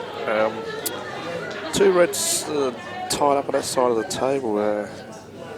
It's not the closest table to where the commentary is, but just looking across, trying to see what she can do here with those two reds. So it looks a little bit difficult from here. We're going to turn our attention back to the main table here. We've got Colby Poole from Victoria versus, looks like it's Sue Coulthard from South Australia. Sue's been a regular for South Australia for a very long time. I can remember her back in the early 90s playing for South Australia, a very accomplished player. She played in the Indigenous match the other night and I think won the deciding frame to win the match. So Sue's a really good player, but Colby Poole here, she's been a great player for Victoria. Singles, I think she's been a Victorian women's singles champion on a couple of occasions, and really accomplished player.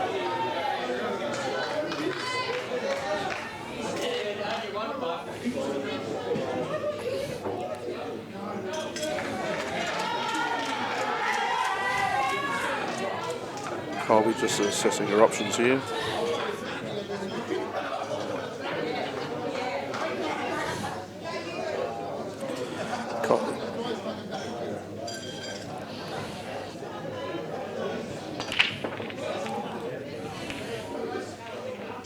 Colby's just taking that red into the centre pocket. It's a good shot. Left herself the red down in the bottom, just looking at where she can position the white ball for the red up by the centre pocket to get on that one. Big opportunity for Colby. The way she pots, I'm sure she'll attack these balls and have a real go at these.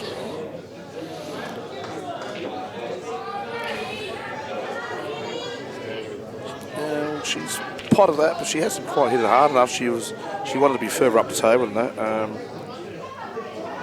May possibly still cut back in the middle, but it's a fine cut. White ball's probably heading towards the corner pocket, so it could be a bit of a problem for Colby.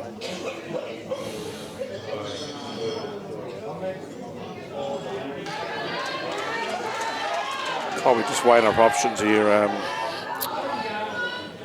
couple of important frames here for South Australia. They're trailing 9-7, so they really need to peg them back. Can't let Victoria get too far in front of you. They only raced to 13, so it's 9-7 at the moment. Oh, that's an excellent shot from Colby. She's cut that red back in the middle, but unfortunately she has a shot at the red into the top pocket there, as we look on our screen, and white ball may kiss the other red that's near the rail over. That's what she's looking at. Not easy, but I've seen Colby make some really good outs, so I wouldn't be surprised if she gave this a real shake.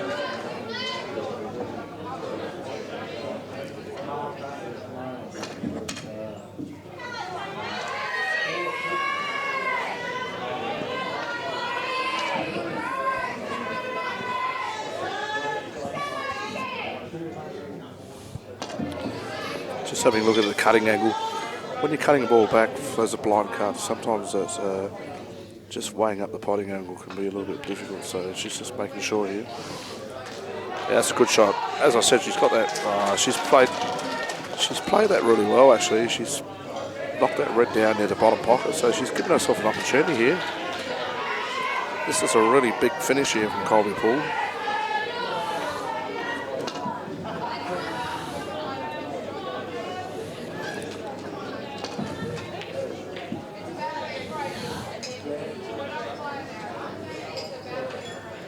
Problem here, she's cut it right into the bottom. She's just got to make sure that she lands over on the side rail, so she's got a shot at that red, the other red down the other end of the table, and making sure she avoids those that are on that side of the table. Make sure she's got a clear shot here.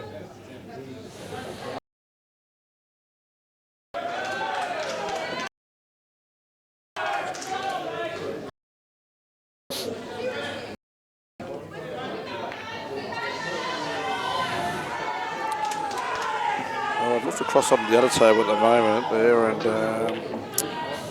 Australia looks like they're in a little bit of trouble. Teddy's got the fantastic shot from Colby. That she could not have played that any better. She's come around off 2 rails and she's landed probably pinpoint perfect, I would say, on that red. She can run that down, hopefully run through a little bit, perhaps black in the middle, or yeah, black in the middle probably looks like the go, I'd say.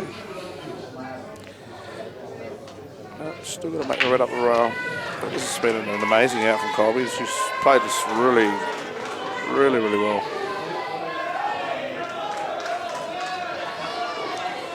Taking her time.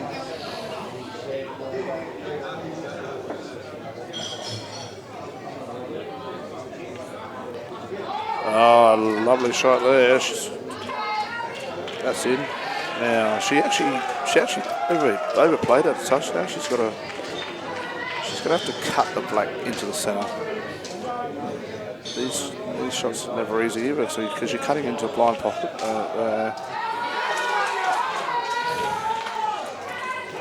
Victoria also looking good on the other table there. Tanya looks like she's potting out here. Yellow over the hole, black near the rail. So it's pretty ABC. No, Colby's just quite hasn't cut that one enough. Given Sue Coulthard an opportunity, but big effort from Colby there. Just couldn't quite finish it.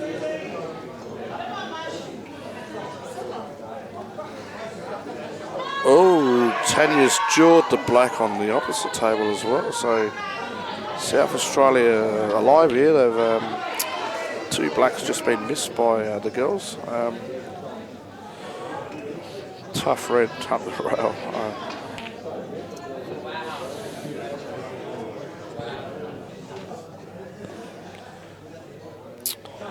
Sue's played a good shot there. She's bumped over the hole, and I'm pretty sure she's... Oh, what a fantastic shot over on the opposite table down the rail. The South Australian crowd there are cheering. That was an amazing red up the rail there, under pressure, with the black near the pocket. Tanya will be cursing herself missing that black, but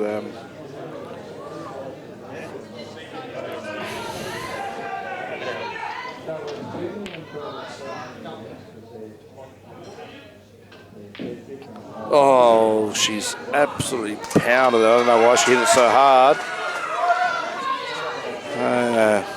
Great rep.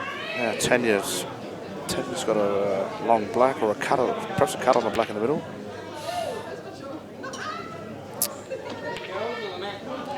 Change it back to the main tail. Oh, Colby's trying to come off the rail, hit the black, but she's Knocked one of Sue's yellow straight in the middle pocket, giving Sue 2 shots, and pretty dangerous to give Sue 2 shots from this position.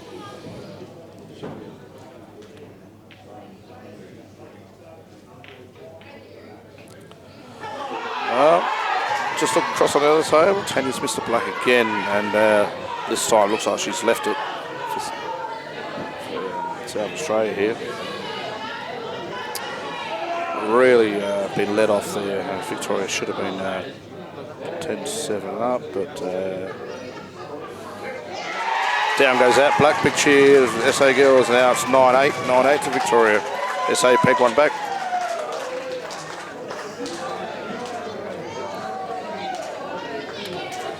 Okay, here we go. Back to the main table. Sue Coulthart, 2 shots on the yellows. Really big opportunity here for Sue to level up the scores.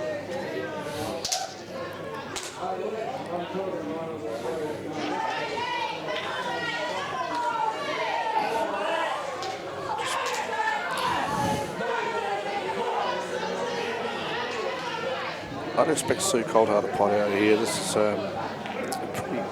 pretty easy out for a player of her capabilities.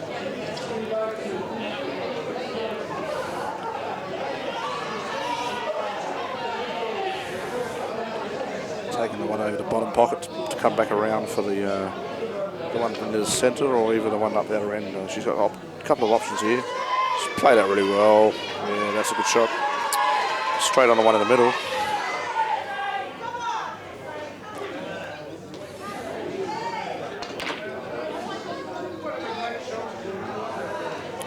Real close match here, prelim final between the Vic girls and the SA girls. Really exciting for the crowd to see a close match. It's always,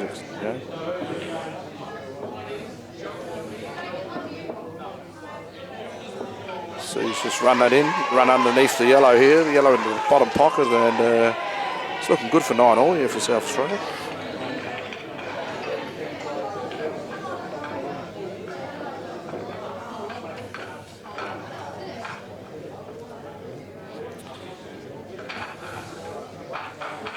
Just got to drop this yellow in, and just got a shot straight at the black down the bottom pocket, so it shouldn't be a problem here for Sue.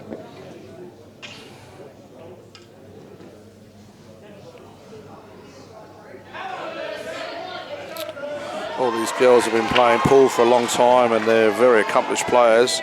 They're all playing at this level, you know. It's Australian titles here, and they've been away so many times. They understand the pressure of the moment, and they've been there, you know, on so many occasions. So they're used to this kind of pressure. So he's just lining the shot up, taking her time.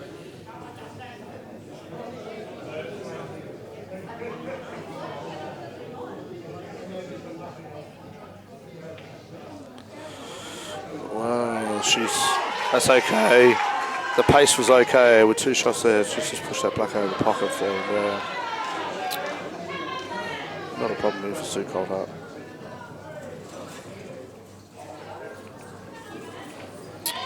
Oh, well, I think I spoke too soon. Oh, well, what's happened here? The white ball looks, I don't know if she's left the black near the hole, but it could be a jaw snooker on Colby here. I don't know. Colby's looking, can she get past it? Well, going by Colby's body language, the black's on, so a bit hard to tell by the camera angle here, but yeah, no, it looks like she can get through here to pot the black.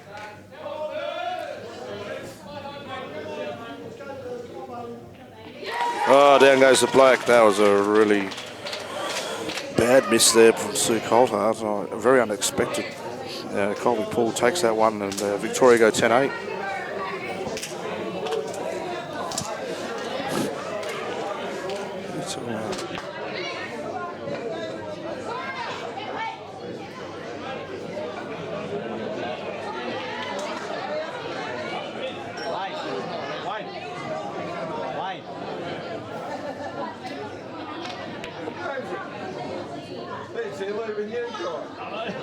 We're eating ponies for breakfast. You want to stand there as well?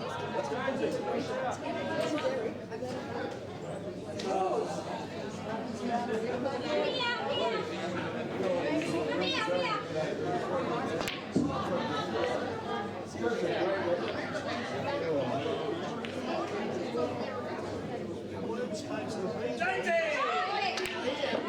you commentating? Going to declare one of the best winners it's ever seen.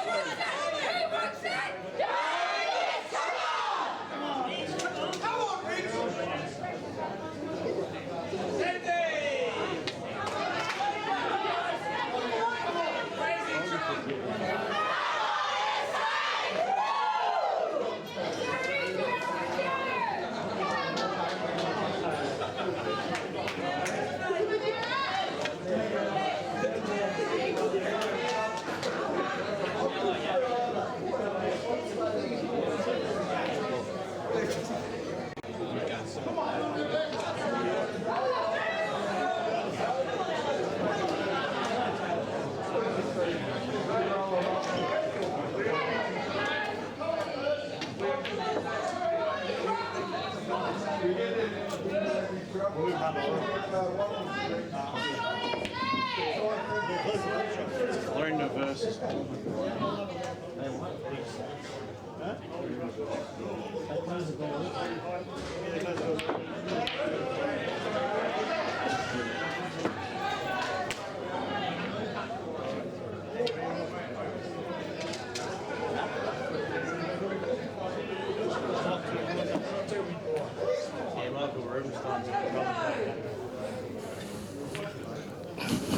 Okay, back to the match here. 10-8 Victoria leading. We've got Taylor from South Australia here. Referee just racking the balls. Just find out who her opponent is in a second. She's playing Taylor here is playing Linda Wellerman, and on the other side we've got Joanne Brown from Victoria.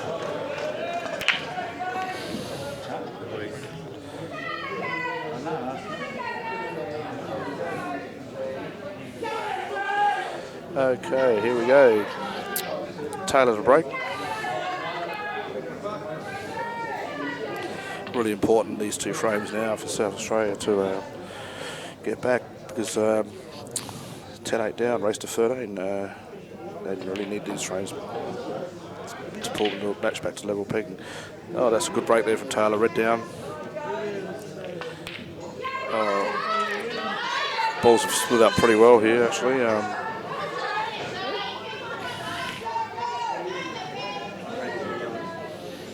think Taylor would be looking at the reds, I'd say.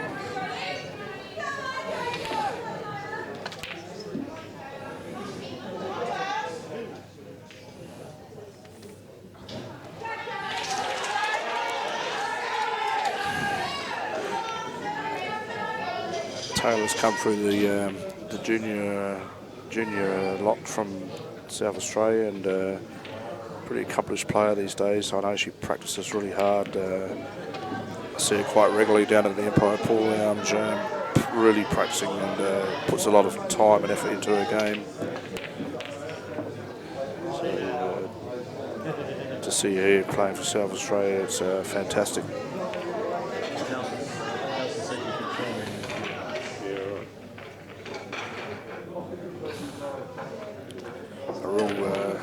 Real big future, I think. Taylor, she really loves the game, trains hard, and if she keeps doing that, one day she's probably going to get some really big results, I'd say, in the women's game of pool.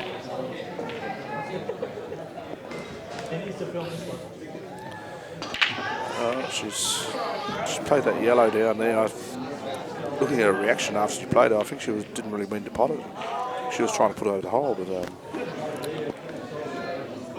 just needs to reassess now what her next option is going to be. She may cut the yellow across the back rail to cover the other bottom pocket here.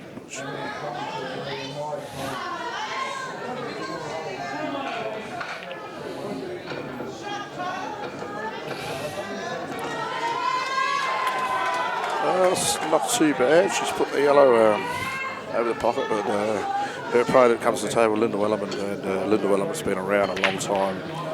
Really accomplished player on the female circuit. She's been away to the Worlds. I think she was part of the World Championship team when Australia defeated England over there. So living in Victoria now.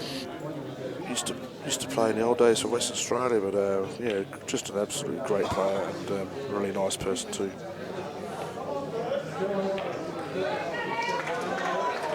Great shot there from Lyndall.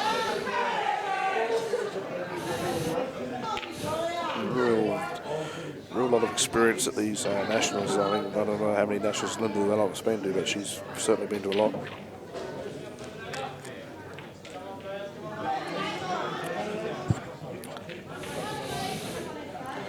She's the vice captain actually of the Victorian team and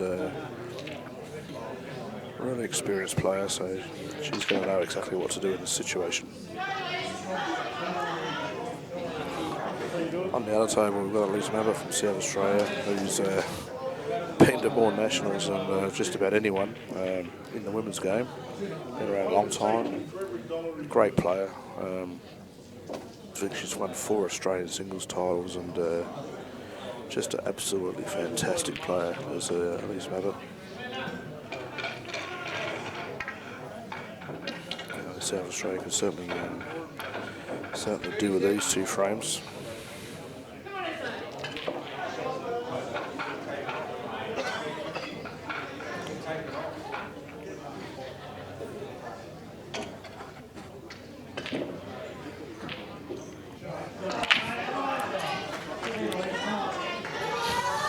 Really good shot there from Elise on the other table, locking that yellow in. I think we'll concentrate just on the main table. It's a little bit too hard to commentate on 2 tables, and also some people are getting in the view of the main table here. So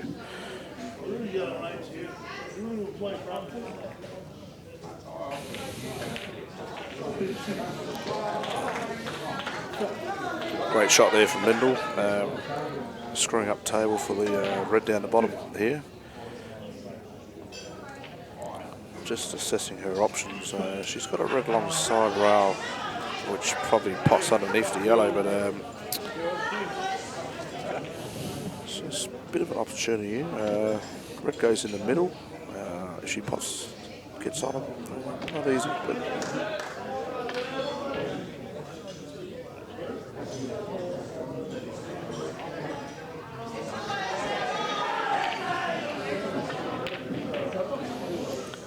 she's part of that. She's left herself in the jaws. She's hoping to bring the white out a little bit further than that, but she's still got the red straight up the rail. Probably with a big pocket with the yellow sitting where it is. Never easy to do shots though from distance because you know, the nap of the table sometimes can take the white ball offline and deviate. So you've got to allow a little bit for the nap. And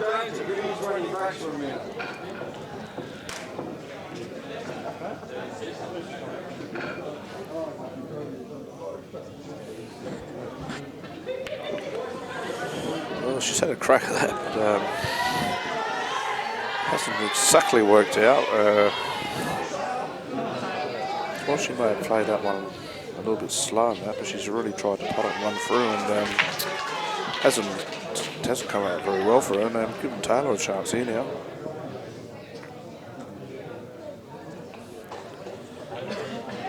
I've actually just glanced over the other table, and Elise has finished there against Joanne Brown, so that pulls the score back now to 10 Victoria, 9 South Australia.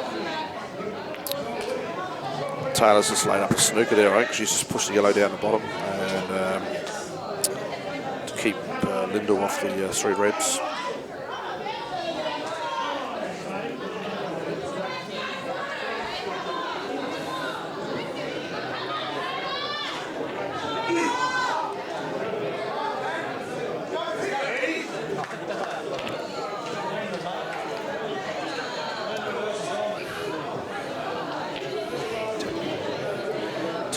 Now to Victoria here. What a great match this is. It's real close between the Vic girls and the SA girls.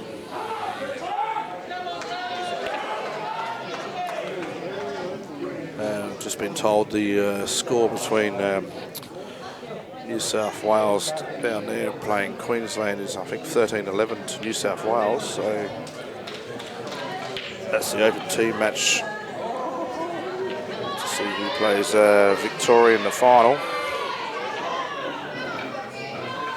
Two great teams down there, New South Wales with Rusty Wheeler and Stevie Woods, Justice Sage and co. Up against the Queenslanders, who always bring a really competitive and top team together. Shannon Purcell and Dane Beetham and a few of the other guys there, so really great match down there as well. So great pool going on here tonight.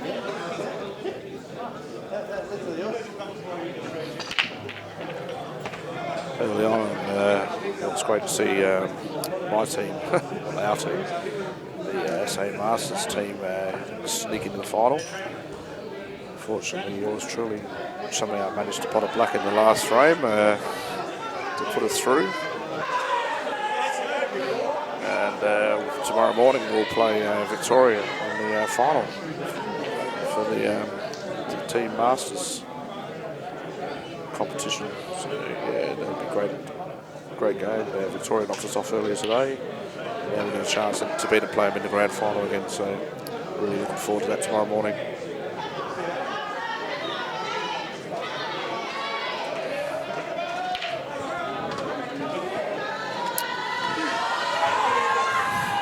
Mick Delahunty's had a great day today. Mick played a fantastic match for us tonight in the prelim against West Australia. Also, Mick has made the final of the Masters singles tomorrow against Wayne Stubbs from Tasmania. Wayne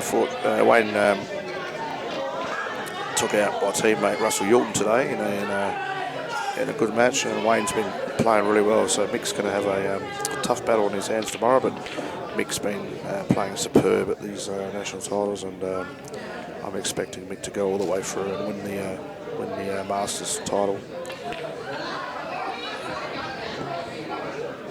Over on the other table, talking about the Delahunty family, we have Renata Delahunty, who today has made the final of the Australian women's singles.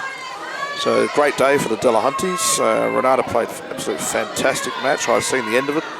She played huge, and she'll be up against Lyndall Morford. So two South Australian girls in the final, and that's going to be really exciting. So it's going to be a South Australian champion crowned tomorrow morning. And good luck to both girls, to Lyndall and to Renata. Okay, back to the action here. Taylor's just potted that yellow in the bottom pocket. I don't know if she's quite run far enough.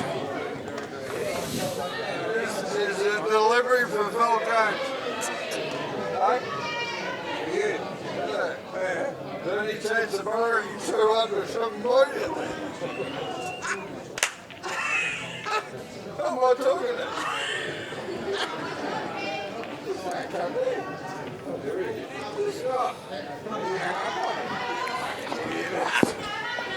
You want me to talk the first air or just talk to the sky?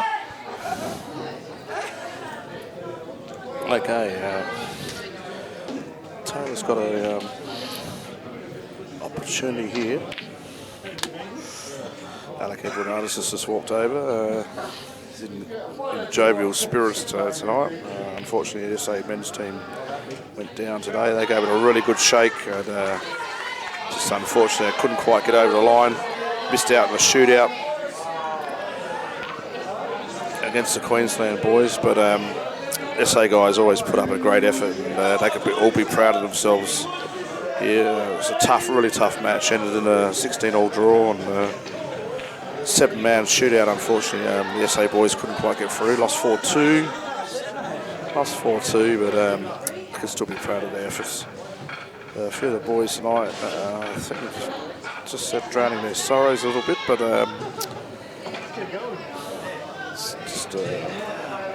still got plenty of SA participants in the finals here anyway.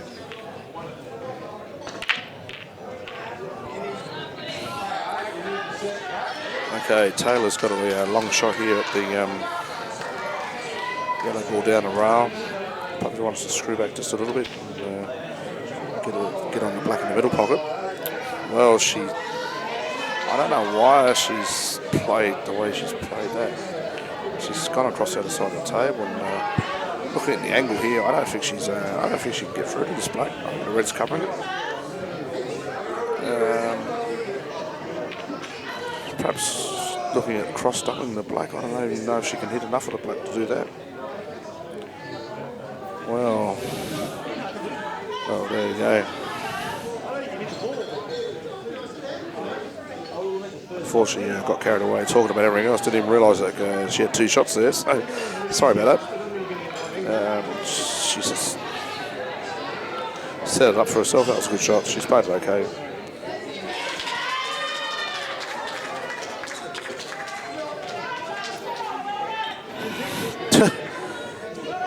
Down it goes, and that's 10-all now. That's a really exciting game here. Perhaps we'll cross over to the other table. Here we've got Renata Delahunty at the table. Obviously in really good form in the final of the women's singles, so she's had a really great day. She'll be feeling pretty confident about herself.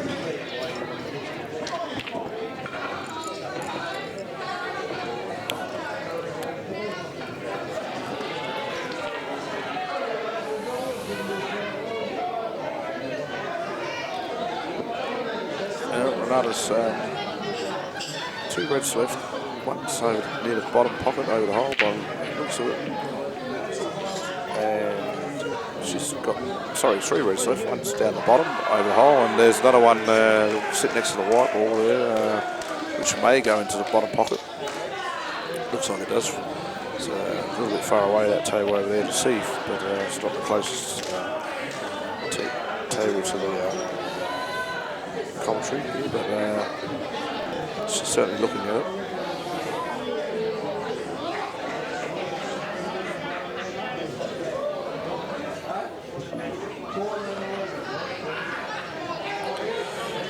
Well, Renata's just run off that. Now, back to the main table. We have Lyndall Morpher here.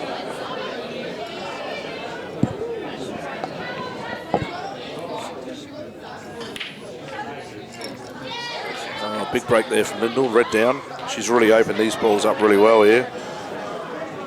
Great break there from Lyndall.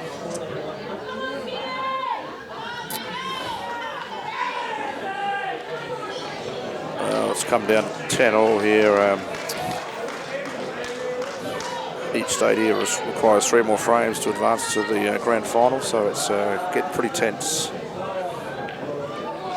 Superb break there from Lyndall Morpher. She's really got a big opportunity here on red balls. Yeah, down goes that red. Just looking at the table, she's got a red in the bottom pocket, red to the centre. It's not easy. Oh, they do link up, so yeah, I'd say she's got a good opportunity here. May have overrun that one a touch. She probably wanted to land a little straight on it, red in the middle, I'd say. Still goes in the middle, but the problem is the white ball now is running up that side of the table, and getting onto the next red's not going to be that easy.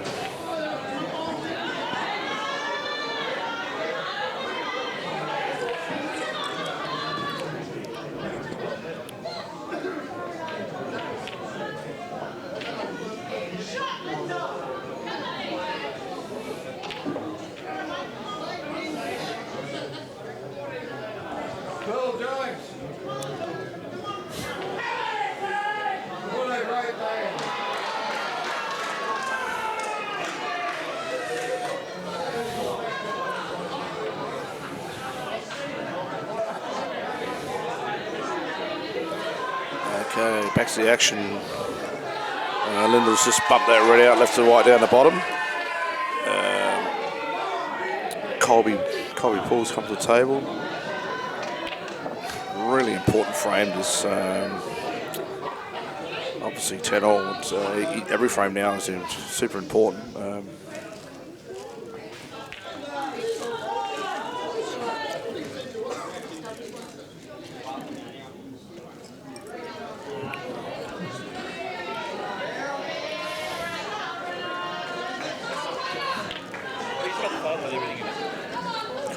Colby's just weighing up her options.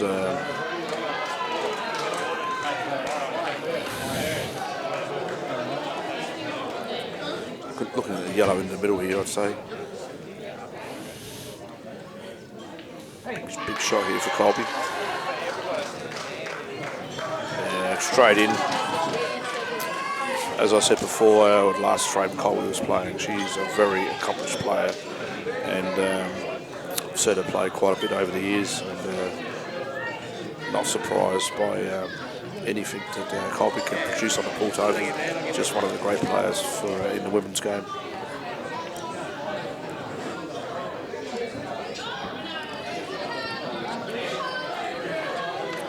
Colby just looks like she's going to take this one in the centre. Hopefully come around behind well, that was a good shot actually. She's potted the centre and kissed into that yellow, and looks like she's left it on.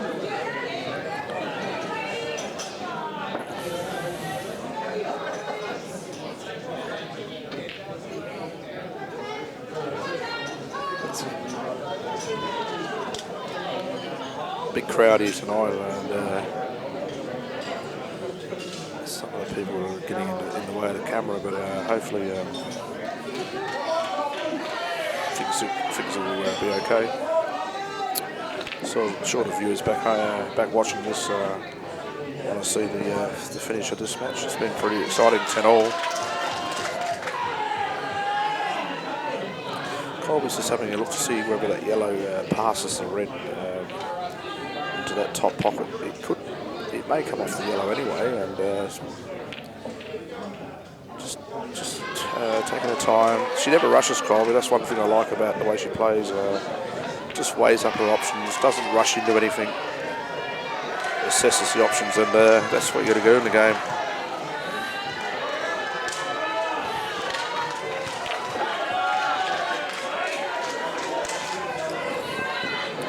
Oh, Colby taking a real long time here. The umpire must have called 30 seconds by now, I'd say. Oh, there's a big error there from Colby. She's trying to play that yellow. She's knocked one of Lyndall Morford's reds in, and that's going to be very costly. I'll say that will be going frame over now.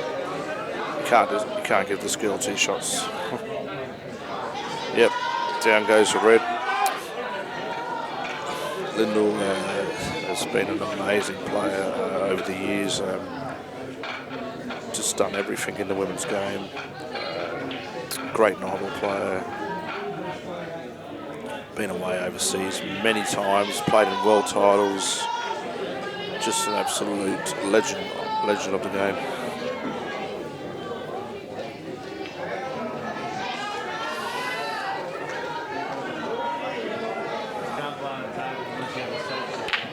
There he goes. Down goes the black. Lyndall's just put South Australia 11-10 in front. As I said earlier, Lyndall made the final today of the women's singles to be played tomorrow morning, and I don't know how many finals now Lyndall Morford's made.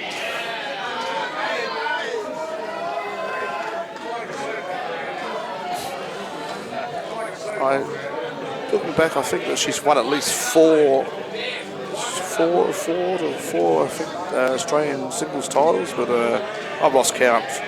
She's just always seems to be there, and yeah, just like I said, one of the greatest players that the game's produced in the women's game.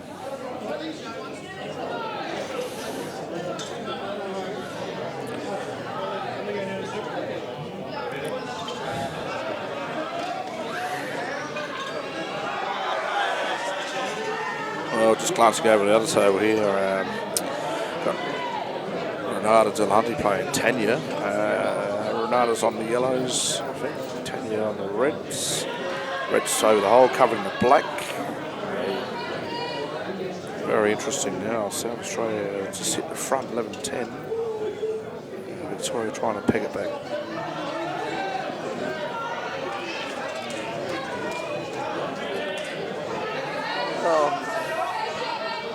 Bad shot of Tanya. She's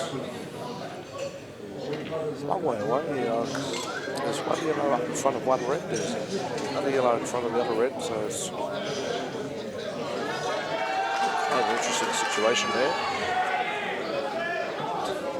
Let's turn our attention back to the main table here now. We've got Margaret Gorski breaking for Victoria.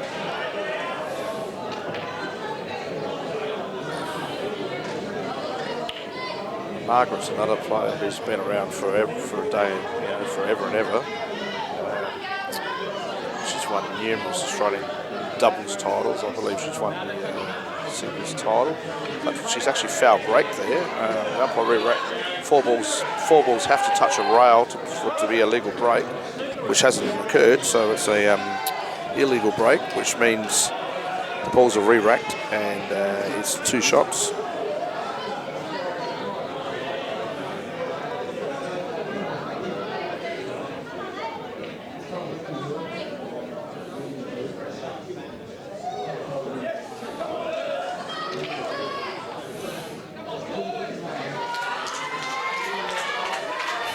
Just trying to glance over the other table because the match is so tight and close. It's coming to a conclusion. Renata and Tanya over there. It's just a yellow. Looks like there's a yellow in front of the red. Black's up near the pocket. What's happened, I think, is Renata's potted Tanya's yellow and now given Tanya a shot at the yellow, but the problem is the red's right in front of it, so a really smart shot there from Renata Delahunty.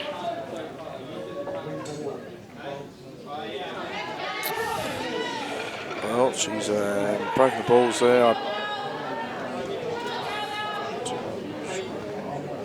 She's potted the yellow ball there off the break. It's actually come out quite well.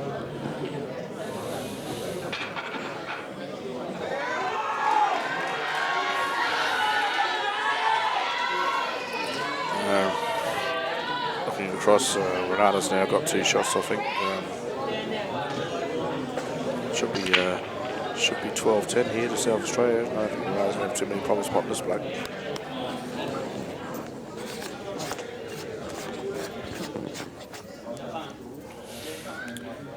Yeah, down goes the black. Well done, Renata Delahunty. That's now 12-10 for South Australia. Requiring 1 more frame to advance to the final.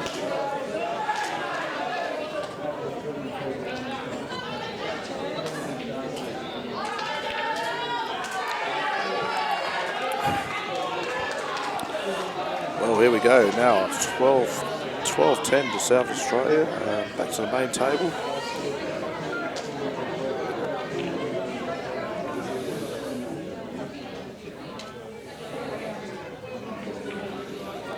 That yellow down over the pockets. It's a good shot. She's put it right over the hole.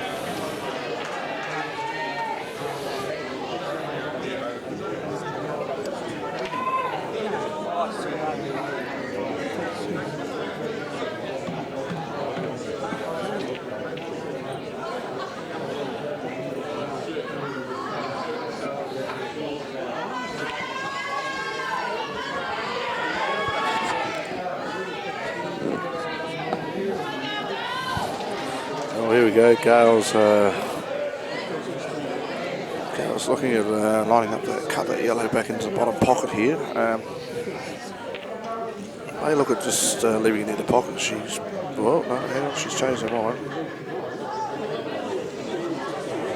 Well, 2 shots there. She's broken them out. The crowd's getting pretty excited here.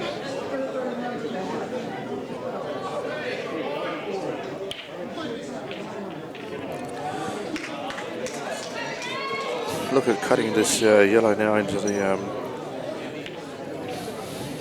top left-hand pocket here. Oh, that's a fantastic shot. Really good shot there. Just landed the angle. She wanted to come a bit further down on that yellow so she can get back for the one down the top there, but she's landed the wrong side of it, so she's going to have to go up and down the table. It's not going to be an easy shot. Not sure what she's going to do here.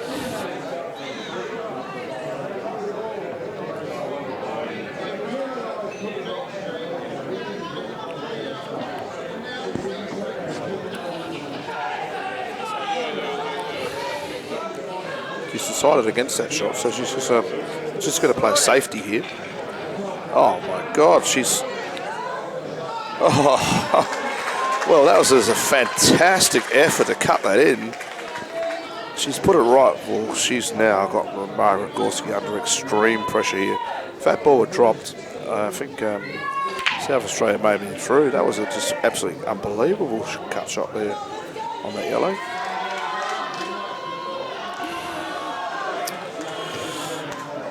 On the other table, we got Rhiannon shooting. Rhiannon from Victoria versus Sue Coulthart, but we'll just keep our attention here on the main table. Mark Gorski, very experienced player, but she's going to have to come up with something special here because to keep Victoria in it.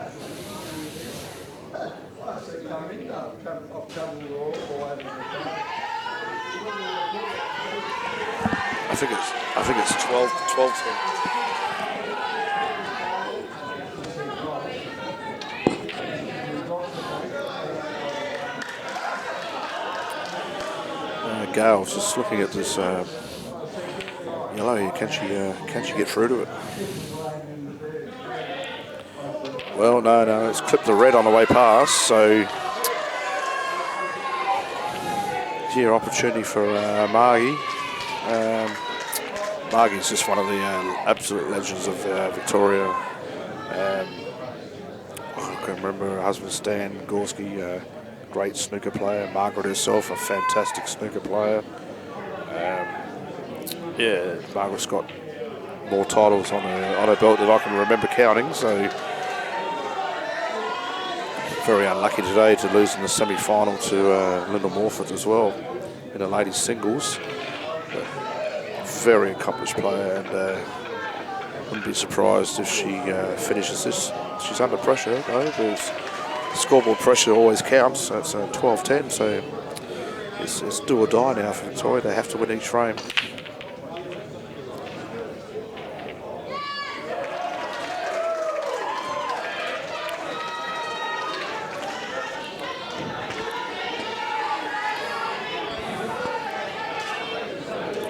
Margaret's looking at the right into the top pocket, top right hand pocket here. She may be trying to kick the red away out the other side there. Yep. Oh, that's okay if she's landed on it. I think she has. If she hasn't landed on that one, she's certainly on the one on this side of the table to the middle. But just looking at the angle that she's landed there, it looks like from me on the screen that she can play the one that's on the far side there to the middle. No, she's been drawing that one, so perhaps it's not on.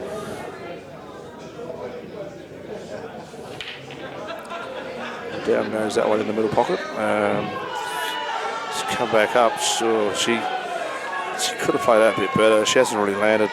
She's landed sort of in no man's land there. She has a shot at it right in the bottom pocket. Getting pretty noisy down the end there. I can't quite see what's going on. That's too far away. And but New South Wales and Queensland must be getting pretty tight down there. Might try and get a score update if we can from someone, but it must be pretty close.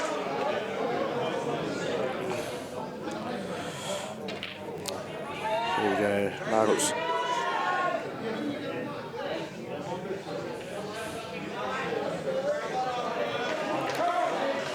Yeah.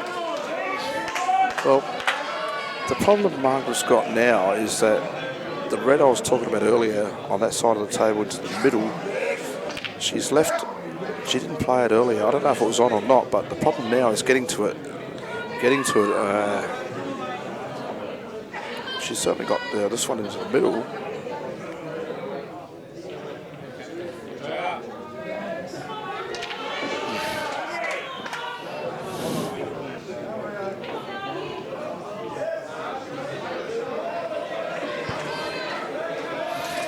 Johnny Russell. He's just stood right in front of the camera. Always want to be centre of the attraction there, JR.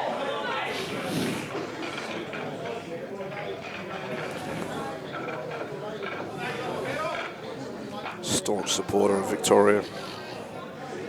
Great player. Part of the winning Australian team when they won the world titles back in 1996.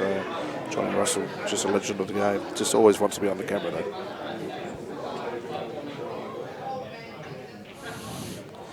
Well, Margaret's played a safety there. She's bit of a snooker background coming into play there. She's put the white down near the back rail. I think she's played it quite well actually. She may have snookered Gale on both those yellows. Looks like black's covering one and the reds are covering the other one near the holes.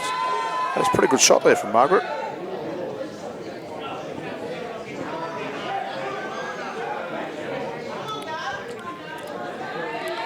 I've just glanced across on the other table and Miranda Bolton, she's got a very good opportunity to close out her frame to get Victoria back to 12-11. I've seen Rhiannon play quite on numerous occasions at big tournaments, and she's been an hour, I think,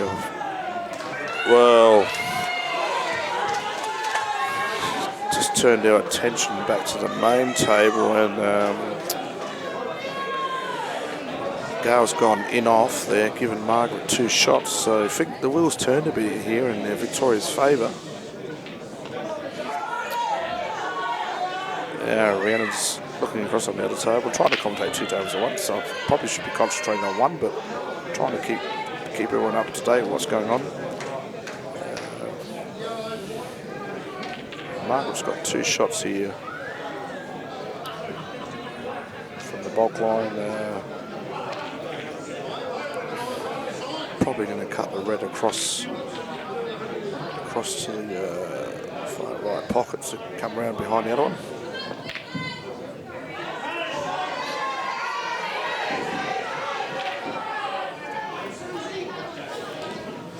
Well, that's not how she's played it, but I'm a little bit surprised she played it the way she did. It's landed okay, but she's got red in the middle, but it's not ideal to land on the red on closest to this side of the table. She may be able to force the white down the table, but yeah, she hasn't made it ideal there. Margaret, she's having a look.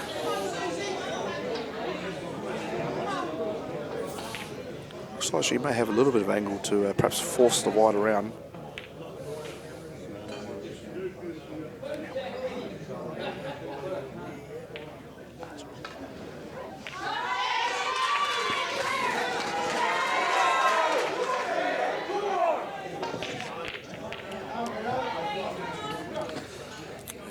Margaret's got the red in the middle.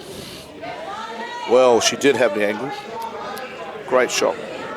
Great shot there from Mark Gorski. She's now, here we go. Red to the bottom. Right. Not a real lot of pressure on here because the other yellow here is on the side rail, so she can have a clear shot at this.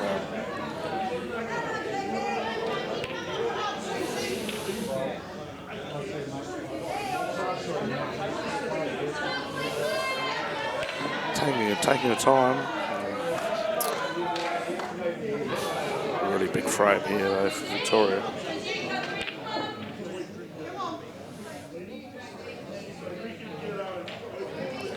Oh no. Oh no. What a way to finish. She's knocked the black in the centre. Accidentally gone for the red. And that's just a horrible way to finish the match. Really unlucky there by Mark Gorski. Terrible way to finish. Very stiff. There we go. So SA girls through to the final. What a final will be tomorrow. But SA versus Queensland. Go you Reds.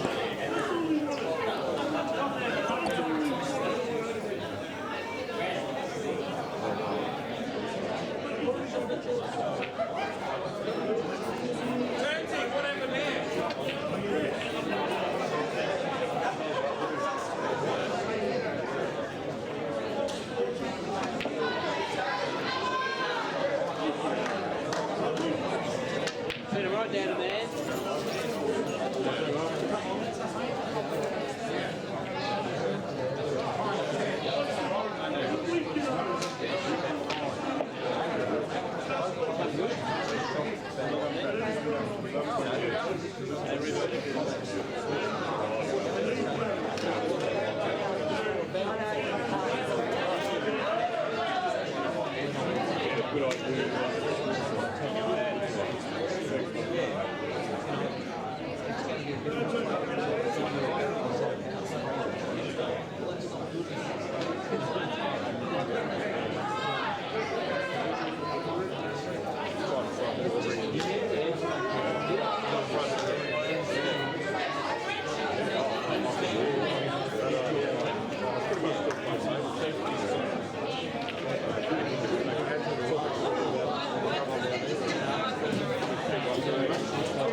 Tracy.